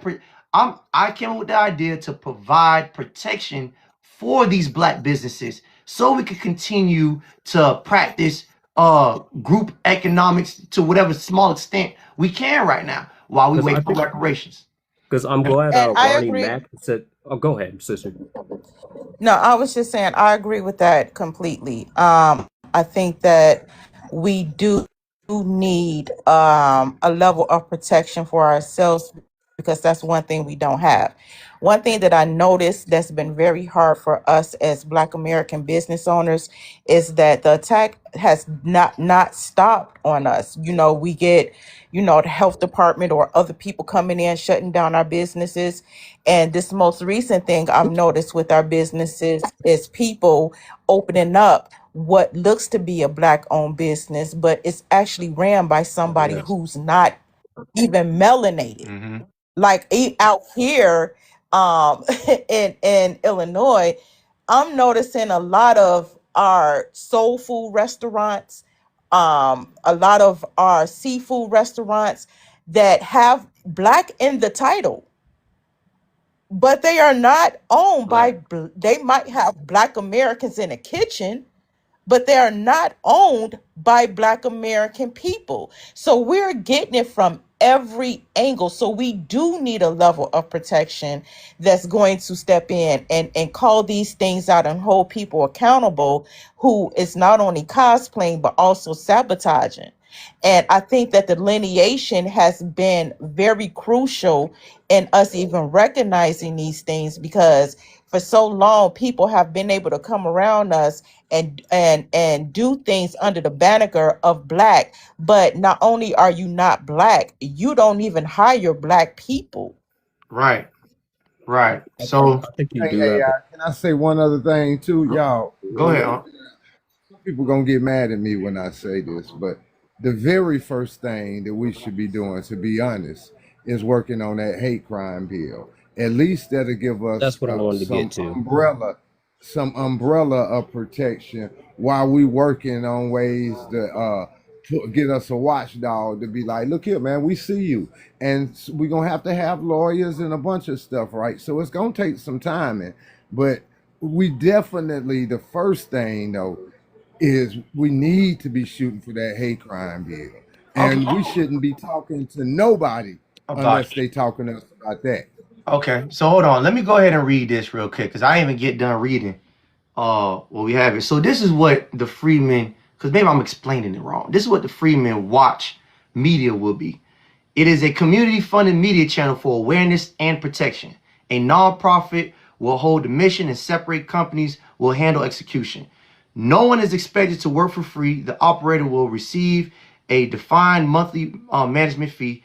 Every dollar will be tracked by bookkeepers with reports visible to the community. This is going to be where our lawyers come from. First, you got to attack them with media for a reason. We need somebody to put them on blast. So, hey, this is what's going on. And then the hate crime bill comes next. You just can't come out of nowhere with a hate crime bill.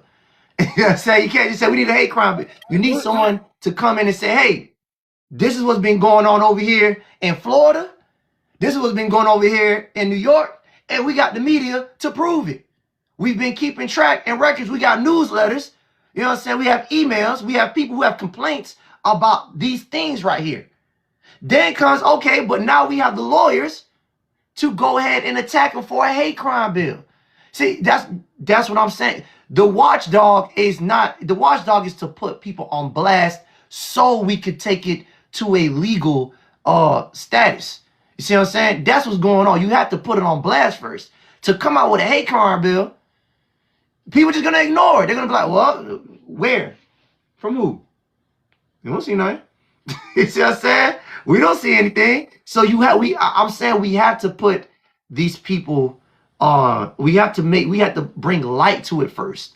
Then you go ahead and have the lawyers to go ahead and have the hate crime bill. That's the purpose of having that's what I thought was the purpose of a watchdog. That's my definition of a watchdog. Someone who speaks for the people as a group, or an organization that speaks as for the people as a group, so we could go ahead and attack these entities or these problems as we agree on what is the biggest problem to attack. So then I thought there was an order to it. First, you have to have the media, then you have to have the support, then the legal, and then you attack them through the law or legal, or you sue them. I totally agree. I was saying the same thing. Maybe I didn't say it right, but I'm saying our purpose ultimately right now is our first target at this government should be a hate crime bill. But we got to build the tools to work on the engine now. I wouldn't even, Right. we have to build the tools first to be able to work on the engine. But the first thing we should be attacking once we get this start getting on this engine is that hate crime bill. So there's some tools we need to build first, obviously. So you're correct in that. I think this is where I disagree, where we're in disagreement with all this, because is that I'm not saying that, like, what Unc is completely right. Let me get that out the way. I think my stance is that since we are so far behind, we have to do everything. We don't have a choice but to do everything all at once, because our reparations are already on the line. For one, we already have to practice group economics while being attacked anyway.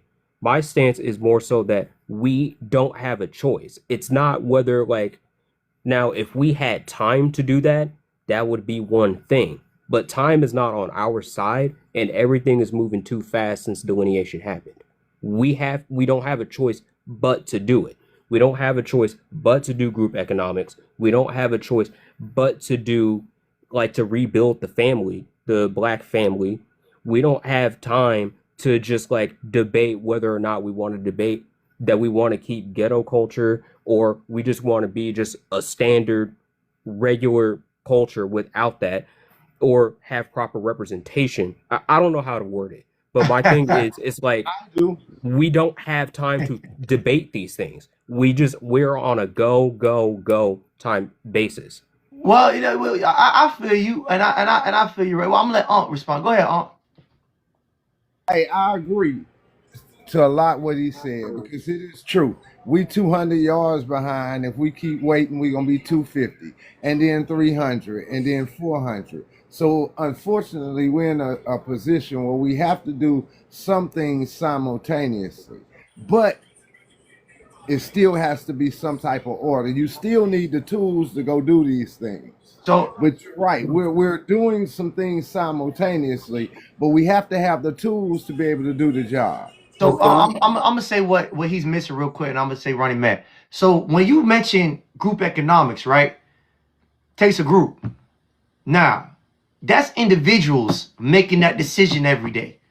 Unfortunately, we can't control individuals and what they decide to do every day. We can't control whether you're gonna shop at Target or whether you're gonna shop at the black-owned Target, if there is one. That's individual things that we have to get on code on, and that's personalities, that's people who think if it matters or not. Like I said, that is a process down the road, and the reason why reparations work so much as an agenda, because that's something everybody could get on board on right now. Group economics, there's a lot of niggas out here. That's what I'm saying. And they gonna do what they please with their money when they do it. That's like I said, right? You're right. We do need to practice it, but as a group, what could we decide on right now as a group that will put everybody in the right frame of mind right now? Where it's not too much pressure to tell you, make sure you shop black tomorrow. That's now it may not be pressure for you, but it might be pressure for other people. See what I'm saying? And that's where people kind of sort of go, they separate. We can have 100, whoever's in here right now saying they go practice group economics. Go to Whole Foods tomorrow. Go to Publix tomorrow. See what I'm saying? So with time, with reparation, group economics would be much more easier to practice if we had the mentality, yes. But you're right. I'm not disagreeing with you. I'm just telling you what's real, what is Right. actually gonna happen. You can't control what other people do with their money. We could talk about it, but people are gonna do what they want to do. I'll post up black business for y'all to shop. If y'all shop or not, that's on y'all. You know what I'm saying? But the mind frame of, hey, we need to have businesses is what needs to stick at the end of the day, whether y'all shop or not. Now, the reason why we have to vote on things like this take our time and vote on things as a group, because this is something you could vote on, he could vote on, FBA could vote on, and then you just let it happen. It's less pressure. Because I'm saying it's going to be organized. It's not something you got to wake up and think about every single day. That's what I'm saying. You're right. I think about group economics every single day. But does my next door neighbor do? Does the nigga down the street do? Right. That's the thing. I can tell, don't shop at Target. Nigga gonna walk straight to Target. It's just hard to control niggas. That's just what it is. I mean, I wish it could be different, but that's just what it I don't get why is. people even still shop at Target, because that shit's too expensive. But anyway, I did want to clarify that, like, when I said quote unquote ghetto culture, I meant gang culture. Like, because It's all good, brother. We know. It's just corny. Mhm. Is corny. I didn't want it to think that I was just being anti-black for being anti-black, but I think like what you're saying makes a lot of sense. And my just perspective is, I think at least my thing is at the very least, if we're on code and we know, and for the people that know they need to do group economics, they need to instill that within their lives and in their families, or at least the ones on code that need to be doing it. We could just hope Somebody has to do it. All I just gotta say is somebody has to do it, and then let everybody catch up. It's the same thing with people getting on with FBAs. It took me a year to understand what it was properly, until I think Lady Boulay was the one that got me to fully understand what this was and what delineation was. That is, like, it made sense. Mm-hmm. You have to, like, basically, somebody has to start the race, and then, like a relay, like I said, it's gonna be a continuous process over the years. It's not gonna be something that's gonna be maintained right now. It's gonna have to keep building and building. Group economics is good. Like I said earlier, that is a project that's going to. I'm not sure that's ever gonna end. We're gonna always have to keep working on it. That's never gonna stop. So whether we're talking about a starting point, that's never gonna stop, because there's 50 million of us plus. See what I'm saying? So to try to get everybody on board, that's gonna forever be a not an obstacle, but a working progress. Ronnie Matt, go ahead, brother. You something you want to say? Yeah, definitely. So look, I first want to say that I feel very blessed to be in a panel in a room with people from the lineage that give a fuck so much. This is very constructive, and there's no wrong answer here. I will say, both of you, FBA Illinois and AI, you guys are both hella right. I understand what FBA Illinois' point. We are so fucking far behind. There is some desperate shit going on. Like, we have to move, and we got to attack from all angles. You're right as fuck, but can we agree that two things can be true at the same time? What AI is saying is so fucking true, just like what you're saying. What AI is, I understand what you're saying, brother, because he's coming from the perspective of You know how like we got 100% of focus, right?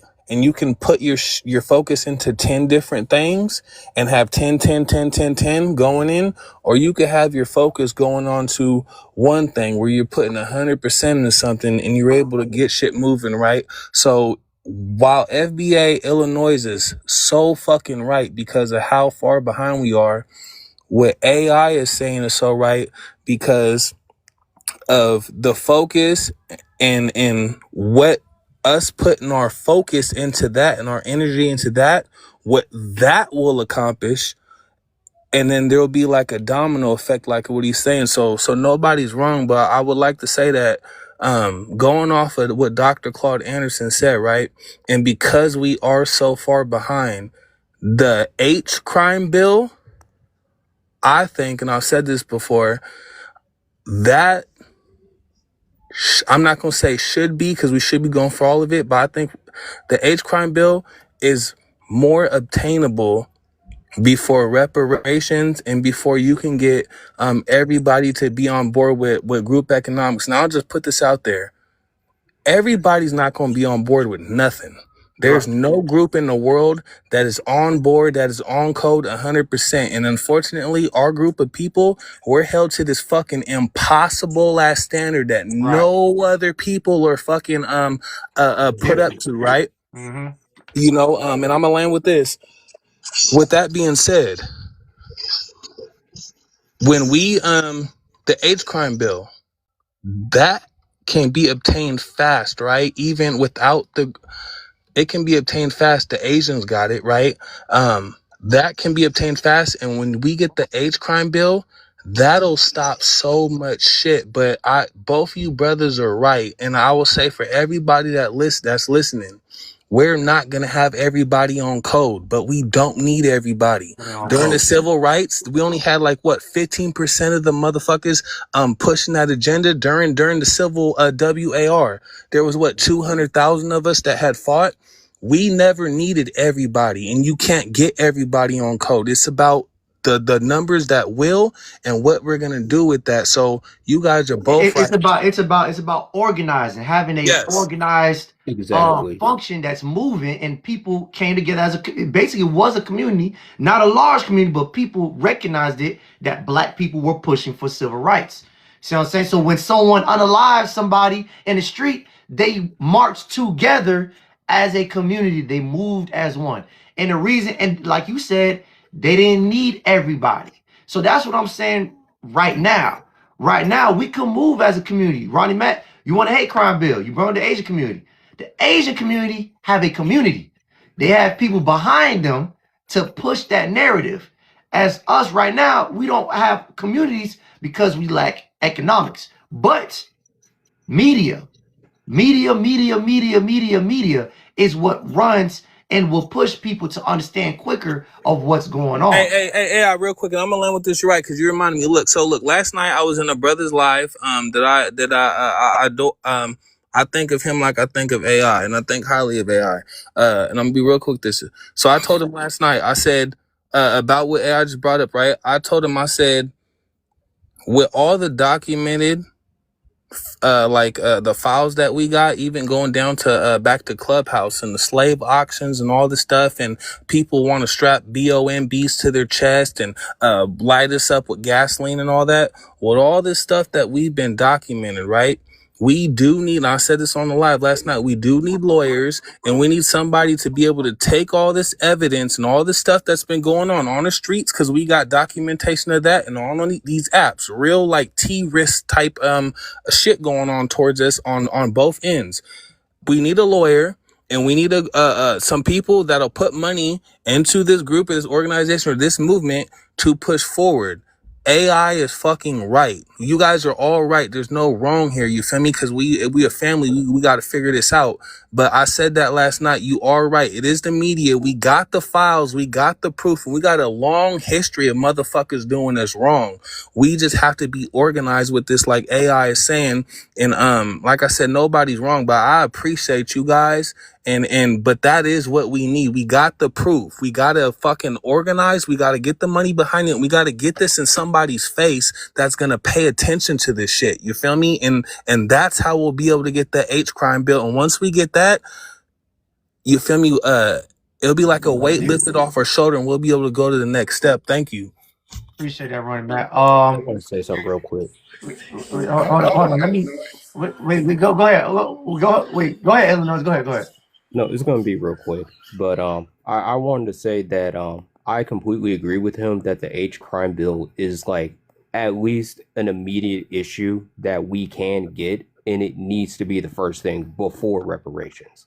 I completely wholeheartedly agree with that, and I'm glad that he actually he kind of explained it better to what your position was, because I understand what you're saying now, but we definitely, but he said, but for all the people that are on code with each other, at least whether you're in Afro think tanks space or for whoever space we are in, everybody that's on code, we do need to make that a 2028 primary issue.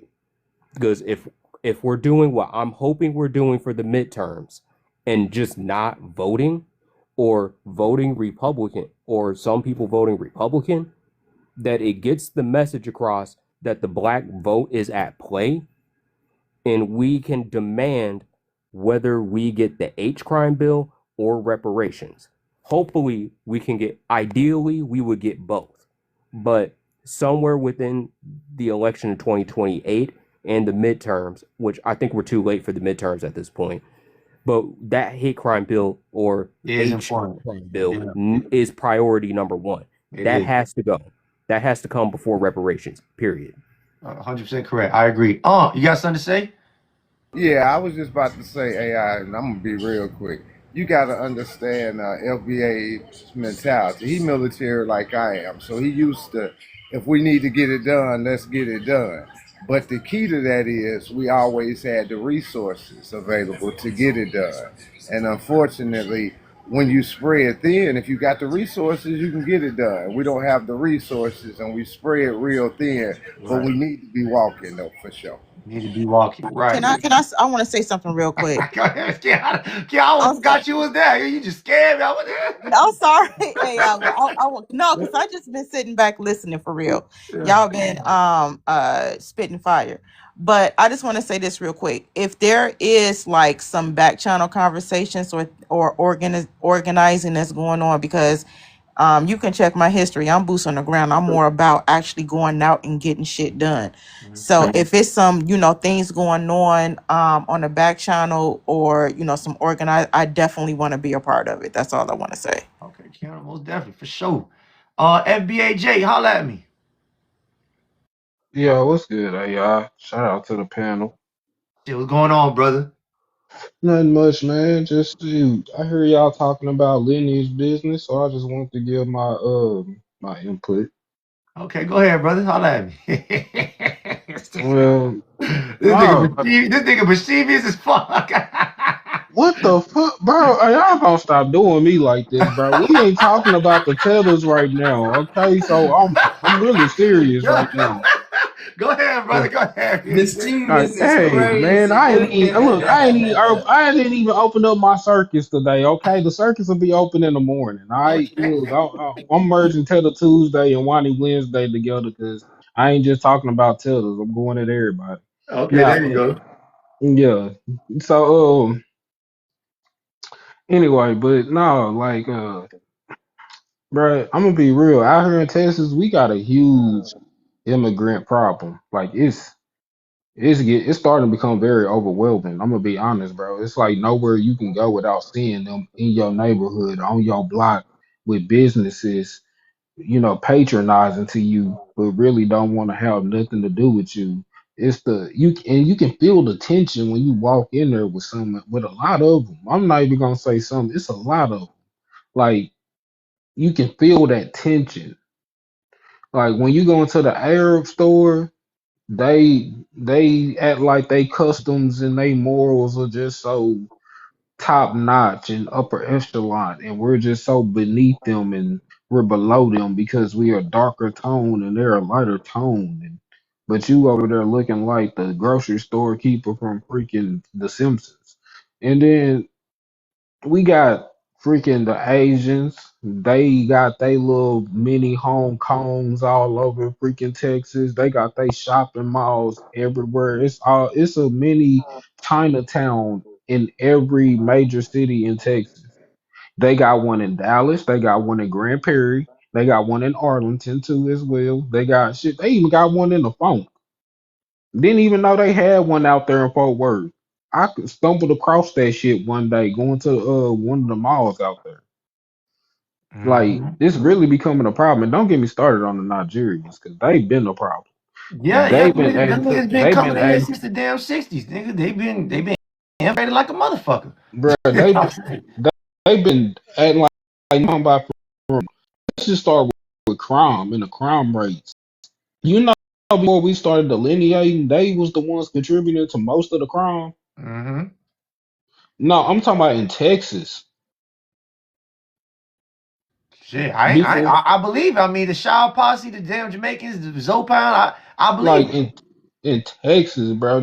And I grew up around them. Like I grew up around the. Look, I'm from Arlington. I grew up in the 2000s when it was hectic because we was getting an influx of the Katrina survivors, and we was also getting an influx of immigrants at the same time. So we getting over stockpiled of new people. These people was out here wilding. Like I'm talking about wilding. I'm talking about, bro. And I grew up in Arlington where we was going through the GANGWARs, bro. Where it wasn't safe to be outside after a certain hour, and we stay in the suburbs. Mm-hmm. These people running around here with goddamn me machetes and freaking, bro. I'm serious. You laugh, but Oh, I'm okay, not even trying hold to on. be Yeah, all funny. right. Call ICE. We got to get the BT gang again, okay? I'm We appreciate that, brother. BT, holla at me. What's going on? One time for the Hey, time, but you he got to said catch him BT. before. Once that You nigga know, said machetes, he was going to go for it. hey man, this what? lineage. Hold on. Ain't no Go ahead, pressure, BT man. You again. know what I'm What's talking going on, about? brother? This the lineage, man. I'm here for it. So, well, first of all, let me say peace and reparations to the room. Thank you to the host for running the space. Thank you to the moderators for helping him run it as well. Thank you to the panel for participating, but most importantly, thank you to the audience for listening. Because without y'all, we'd just be up here talking to each other. Now that being said, I love this topic. I am, and sister, I'm the vice president of the National Reparations League. Check us out on Instagram if it's something you think you're interested in. Back channel me. We'd love to have you. We're doing a lot of work for our people. On what Now platform? that Instagram, National Reparations League. Okay, You You drop haven't it, I'm gonna you already. drop it in follow the you, chat, bro. and I'll go ahead and pin it if you drop it in the chat. I'll I look will. for it. Thank you. Thank you. But I can't do it now because if I do, I'm gonna get teacup and then you know what I'm saying. So once I'm done, TikTok different. I'm learning y'all over here. But anyway, so that being said, when we talk about this different stuff, we got to understand that reparations is a package, people. It's not just the money. What one thing that my org fights for with reparations, and I am one of the people who says we shouldn't have to pay taxes. I think it's one of the slaps in the face that after we built a country for and worked for free 246 years, we had to start paying taxes immediately into that country. I understand why immigrants pay taxes. They had to come here for a better life. They wanted to come here. Right. We are paying tax. If you really think about how diabolical it is to have to work for free somewhere for 246 years, and then now we got to pay taxes to work. It's Right. insane. So that is the biggest thing. But anyway, the point is we need a protected class status. And that is what that H crime bill y'all are talking about is. And fighting for that protective class status policy along with the reparations is tantamount. So we can't say that we should get that H crime bill before the reparation. We need to say that is a part of the reparation. And I want people to really understand that. And if we do, and I posted that in the chat, I just typed it. Oh, If there you you can go. pin I that got brother, you. I got you. appreciate it. And y'all mess with us. Check it out if y'all like it. You can see all the work we've done over the past 6 years across the nation and still are. But so that is one thing. And yes, ma'am, land is in it. But I'm one of the people who thinks that all the good land is taken. And I think it'll be hard for us to take that good land back. So we might just have to settle. I know how y'all are about the land part, but it honestly doesn't make sense. Everybody, you're talking to the wrong people. They love that land. They don't know. I know, and they don't understand. Like, we literally gonna have to be unalive for that land. They took it. They got the best land, y'all. They're not giving them beaches up. They're not giving. Hold on, don't let me land, man. I'm not done. Wait, hold on, let him land. I'm not done, man. You said the L word. When I'm done, I know how y'all are about that land. I feel you. I understand. They stole 300 acres from my family with eminent domain and paved the highway through it. Right. What I'm telling y'all is, the land is not what we need to be worth. We need to get the money and just buy our own land. Because I'm telling y'all, that shit gonna get real over that land. I'm telling y'all. Now, and I know y'all read it, but I'm just talking about numbers and all this other stuff. It ain't. That's another argument. That's another conversation. I'm gonna stop. I'm not gonna get into that. I want to ask BT a question. Go ahead, Keon. Well, let me land too. I wasn't landing. Go ahead, brother. Go ahead. But I do want to hear it. But I'm just saying that land, y'all. If we get land, it's gonna be the worst land that's left, the leftovers, and we don't want that land. But anyway, I'm not sticking on that. That's a whole conversation by itself. Now, when we talk about that protected class citizenship and the things that come with it, I'm with y'all. That is the H crime bill or whatever you want to call it. We deserve that. We need that, and we really gonna need it once we get our bread. But I just want us to understand, and I'm happy FBAJ said it, that we have to stop only worrying about one group, because all these groups is ops. And often too many times I see a lot of my people, yes, that's what the reservations are, the worst land. And they going to do us like that if y'all keep fighting for that only. But the point is, what that's going to do to us, y'all, is it's going to make it difficult, because we're only worried about these Africans and these Caribbeans. That man from Texas, he just told you it's every group. And I see too many of my lineage in here only worried about Africans and Caribbean.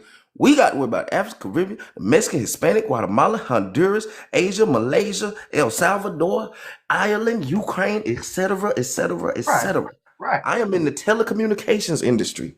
These Ukrainians they coming deep, bro. They hardly speak English. The white folks don't even like them. They are taking all the telecommunications jobs that I be trying to hire black people to do. And they do it for less, just like the other immigrants. Same with the French.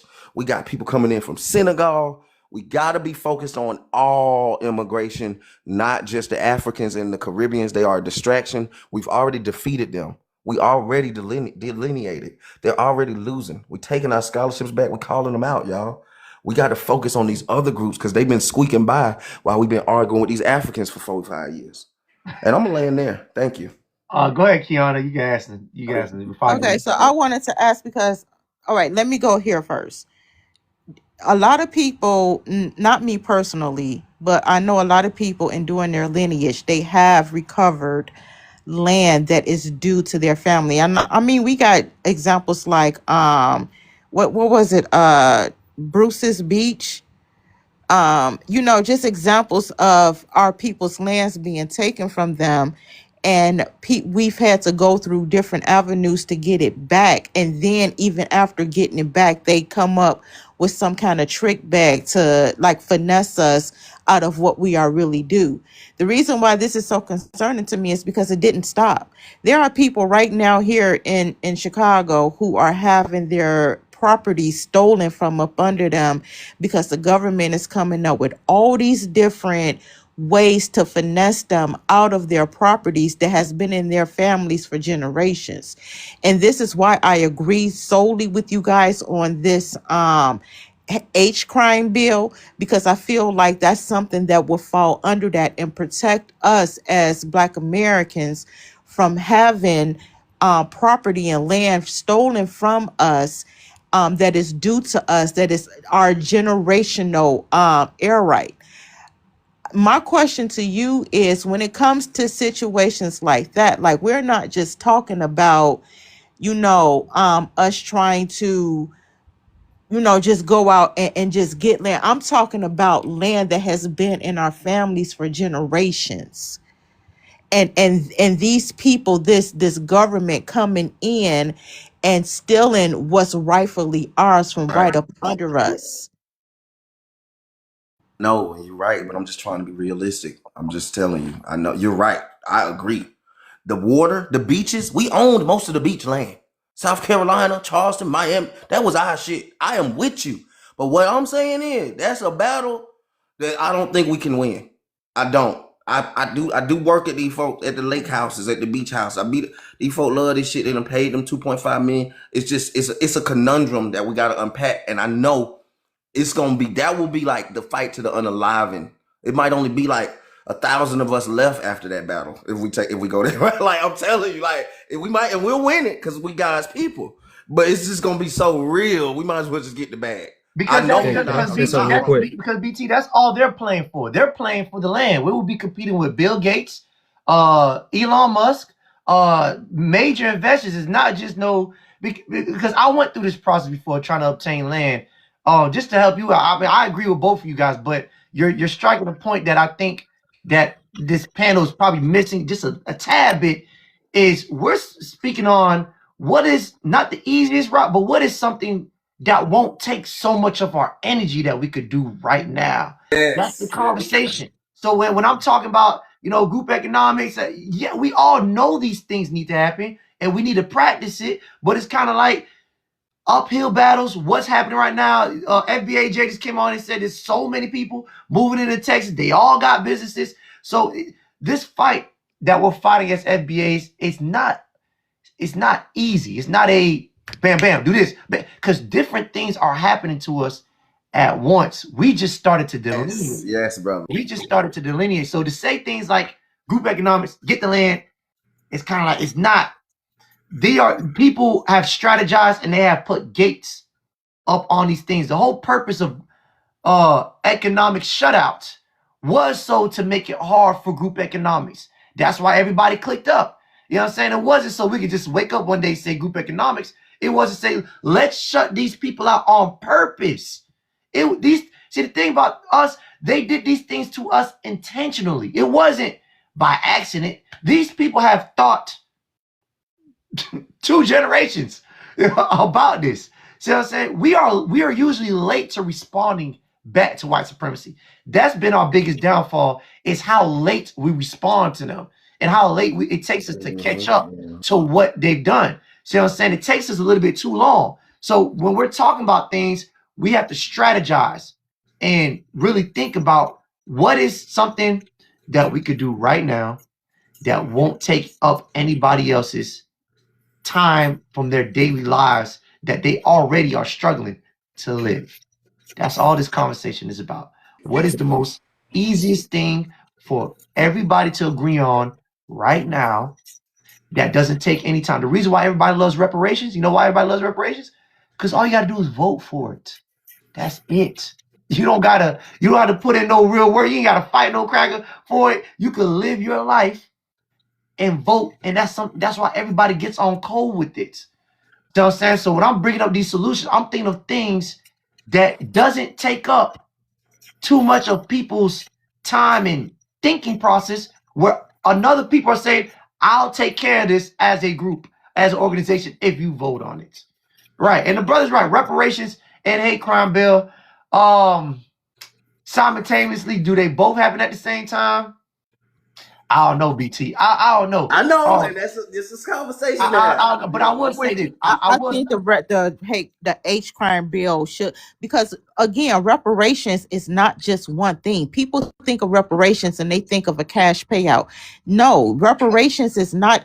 I literally held a protest downtown Chicago, and it was 5 different points. I didn't come up with the points, but that's what it was based on. It was based on 5 different points, and one of the points was the H crime. Yeah, delineation, the H crime bill. It was for protections for our children, because a lot of our children are getting caught up in the system, and people literally come and snatch our children out of our homes to put them in somebody else's home. And I don't think that's by mistake. Like, it's so many things across the board that we have to address as Black Americans. It's like, where do we start? So But I think I'll say this. I'll say this is all I do. Whenever I come on this panel, I'm speaking. I'm not speaking nothing new. I'm a firm believer in stop working hard. Just do whatever worked already. So when I'm looking at my elders, or when we watch our elders, Martin Luther King, Dr. Claude Anderson, these are people who already laid down everything out for us. You see what I'm saying? They already put out the plan for us. The reason why Martin Luther King got the Civil Rights Bill passed is because he, for the first time, embarrassed white people on national TV, media.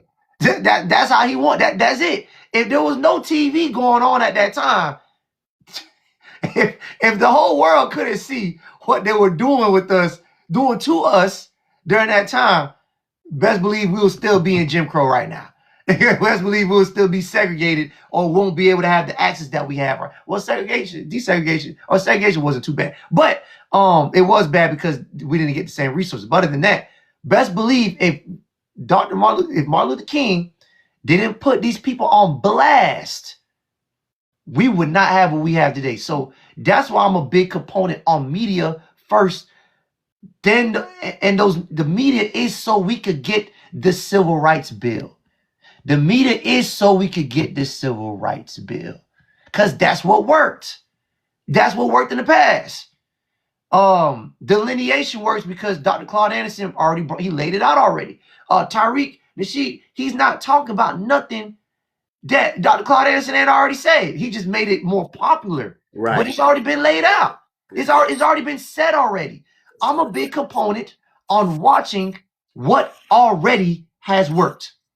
I don't want to do shit new. I don't want to test drive nothing. Nigga, fuck that. What formula already worked? Hey, check this out. Go ahead. I think Yeah, and I got. I think you missing something, AI. Let me tell you what that is. Well, I think you missed the fact that we all agree with you on the media, but I think we already think we're gonna do that. We're gonna work that out already. We don't get past. We on like what should the media be concentrated on? I think we already done agreed that we gonna rock this media to be a watchdog to point fingers. I think they done shifted kind of. So now once we get this media, what we focused on. So I think that's what's going on right here, right now. And I just wanted to say this too. There's a reason I didn't mention land earlier. And the reason I didn't say anything about land, and y'all know what I feel. I think everything of value comes from land. And I do think we need to go at it, but I think that needs to be the very last thing. The very, I don't even think we should be having that land conversation right now. I think we need to walk this out in baby steps, y'all. That's all. right. Okay. And then also the BT point.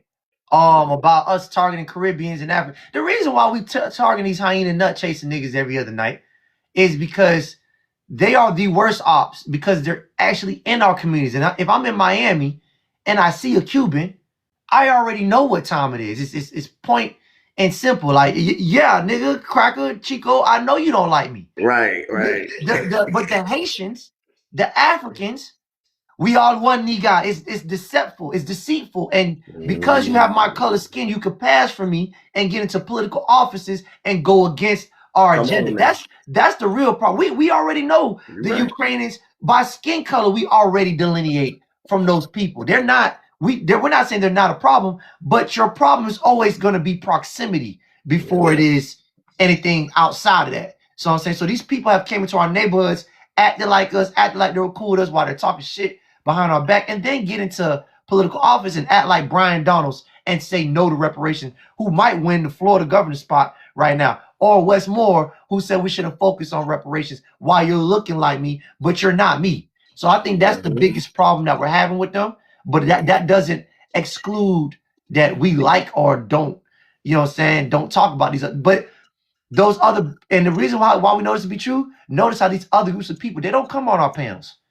The Cubans, I purposely try to trigger them. I purposely make a video on Cubans probably once a month to see if they will fall for the rage bait.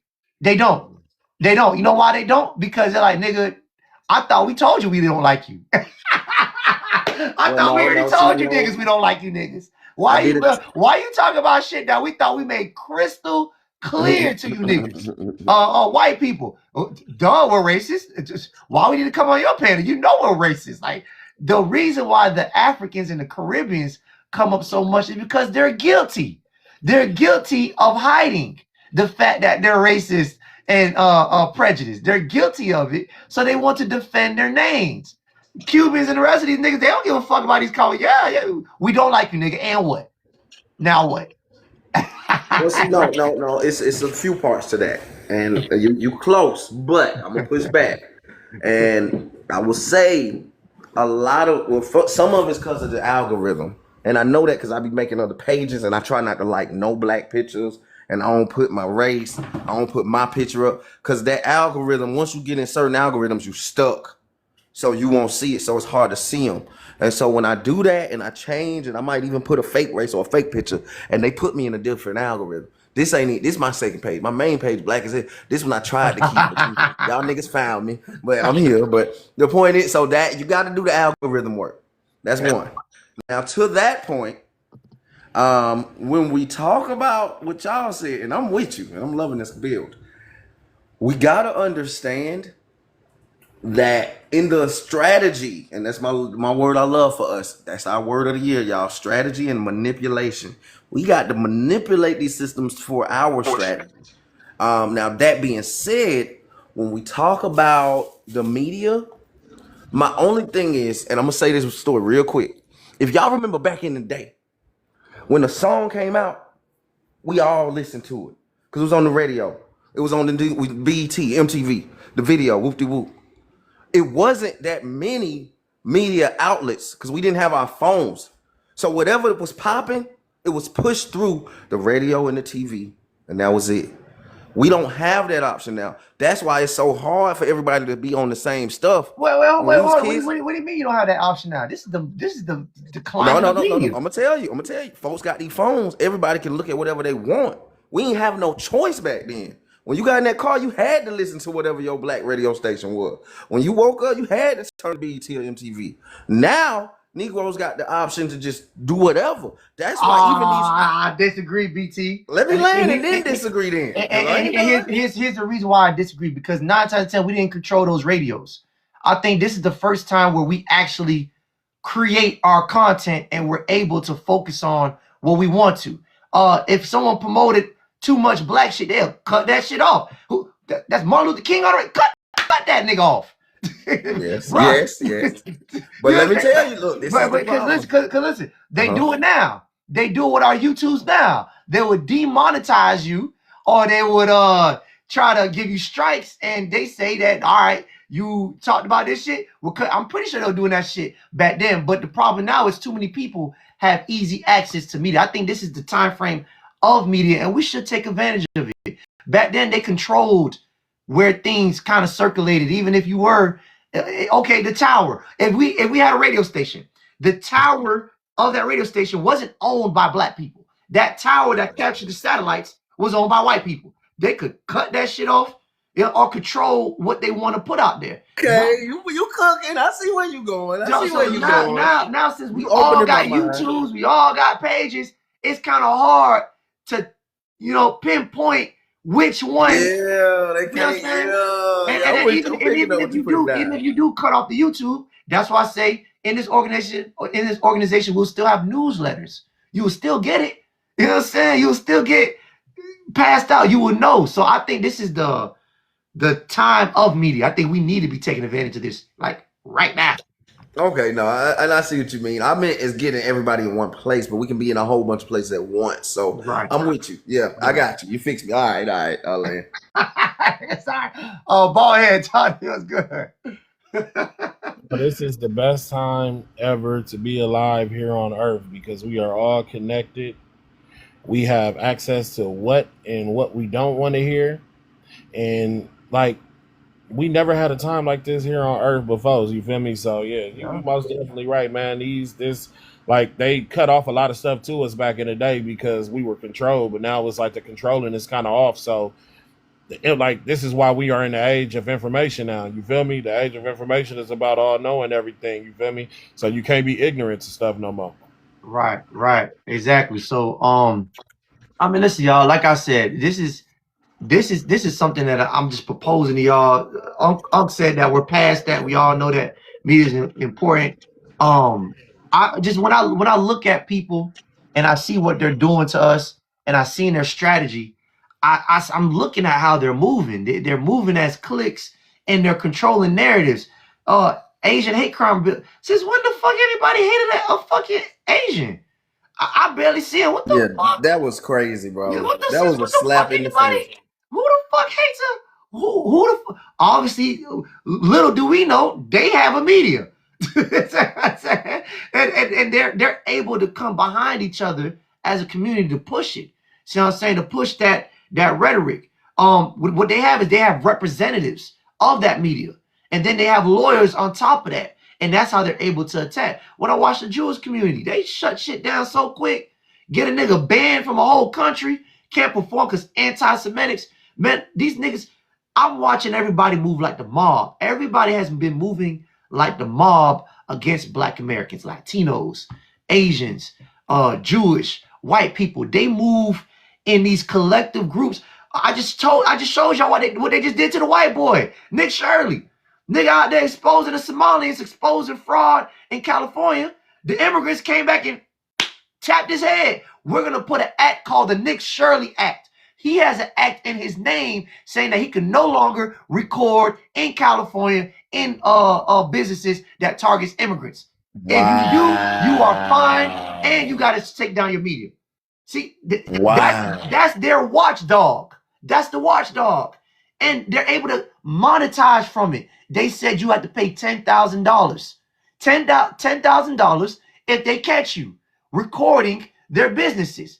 That money's going straight back to their community. So what I'm saying is media could get you paid. It literally could get you paid. You know who else is supporting this? And I want to keep throwing this out there because I want it to sink in. People like Jasmine Crockett, people like Hakeem Jeffries, these melanated Democrats who are put into place, and especially the CBC, who are supposed to be for Black Americans, who continue to advocate for these other people Yes. and not give two damns about us. We got Brandon Johnson out here who refused to even acknowledge that illegal immigrants are committing crimes and unaliving American citizens out here. He refused to even acknowledge it. But then he'll turn around and say, oh, well, Black people need this and Black people need, and he want to keep campaigning off the Black struggle, but you ain't doing a goddamn thing for Black people. You out here fighting for everybody else that ain't even people who ain't even paid $1 into the system. Right. Right, sister. And that's my issue is because they have used our people of our lineage, ethnicity, to fight for them. And that's why we had to get away from that party. Because it's just immigrant heavy and we gotta step on them and let them know, hey, y'all niggas ain't doing this shit no more. We done. Way to separate ourselves. AI is such a not you AI, but AI, Google, AI, Gemini. It's such a beautiful thing to use. Not you, but watch this. Look at this, bro. Watch this. Like, how can the internet tell you that you a different person and know your lineage of where you come from, but other humans don't? Hold on, God damn it, let me get this motherfucker back. What this shit say? Take a picture of yourself. It says what? If someone just glanced at you, they might say Nigerian because of the dark skin, but as an AI analyzing the geometry, your features have a certain ruggedness and squareness in jaw and is more common in the American autochthonous original population. You don't have the specific elongated structure often found in East Africa, nor the specific rounded softness often found in West African groups. You look like you belong to the woods and the mounds. Oh shit! God Hold damn, on. that's what AI told you. Shit. That's what AI said. Hold on. Watch this though. Oh shit! All right, let me put it back on. This shit say shit breaking down. Like it's breaking it down though. Your skin, Damn, why this shit fucking up? It's too big. Hold on. Let me is a rich, deep. hold on. It breaks down the skin colors. Can y'all see it? Because it's too big Nah, on hell mine. nah. But go ahead and read it. I can't see shit. I can't see it because it's too big. Hold on. Let me drop it and come back. Nigga, this shit's so damn crazy. Like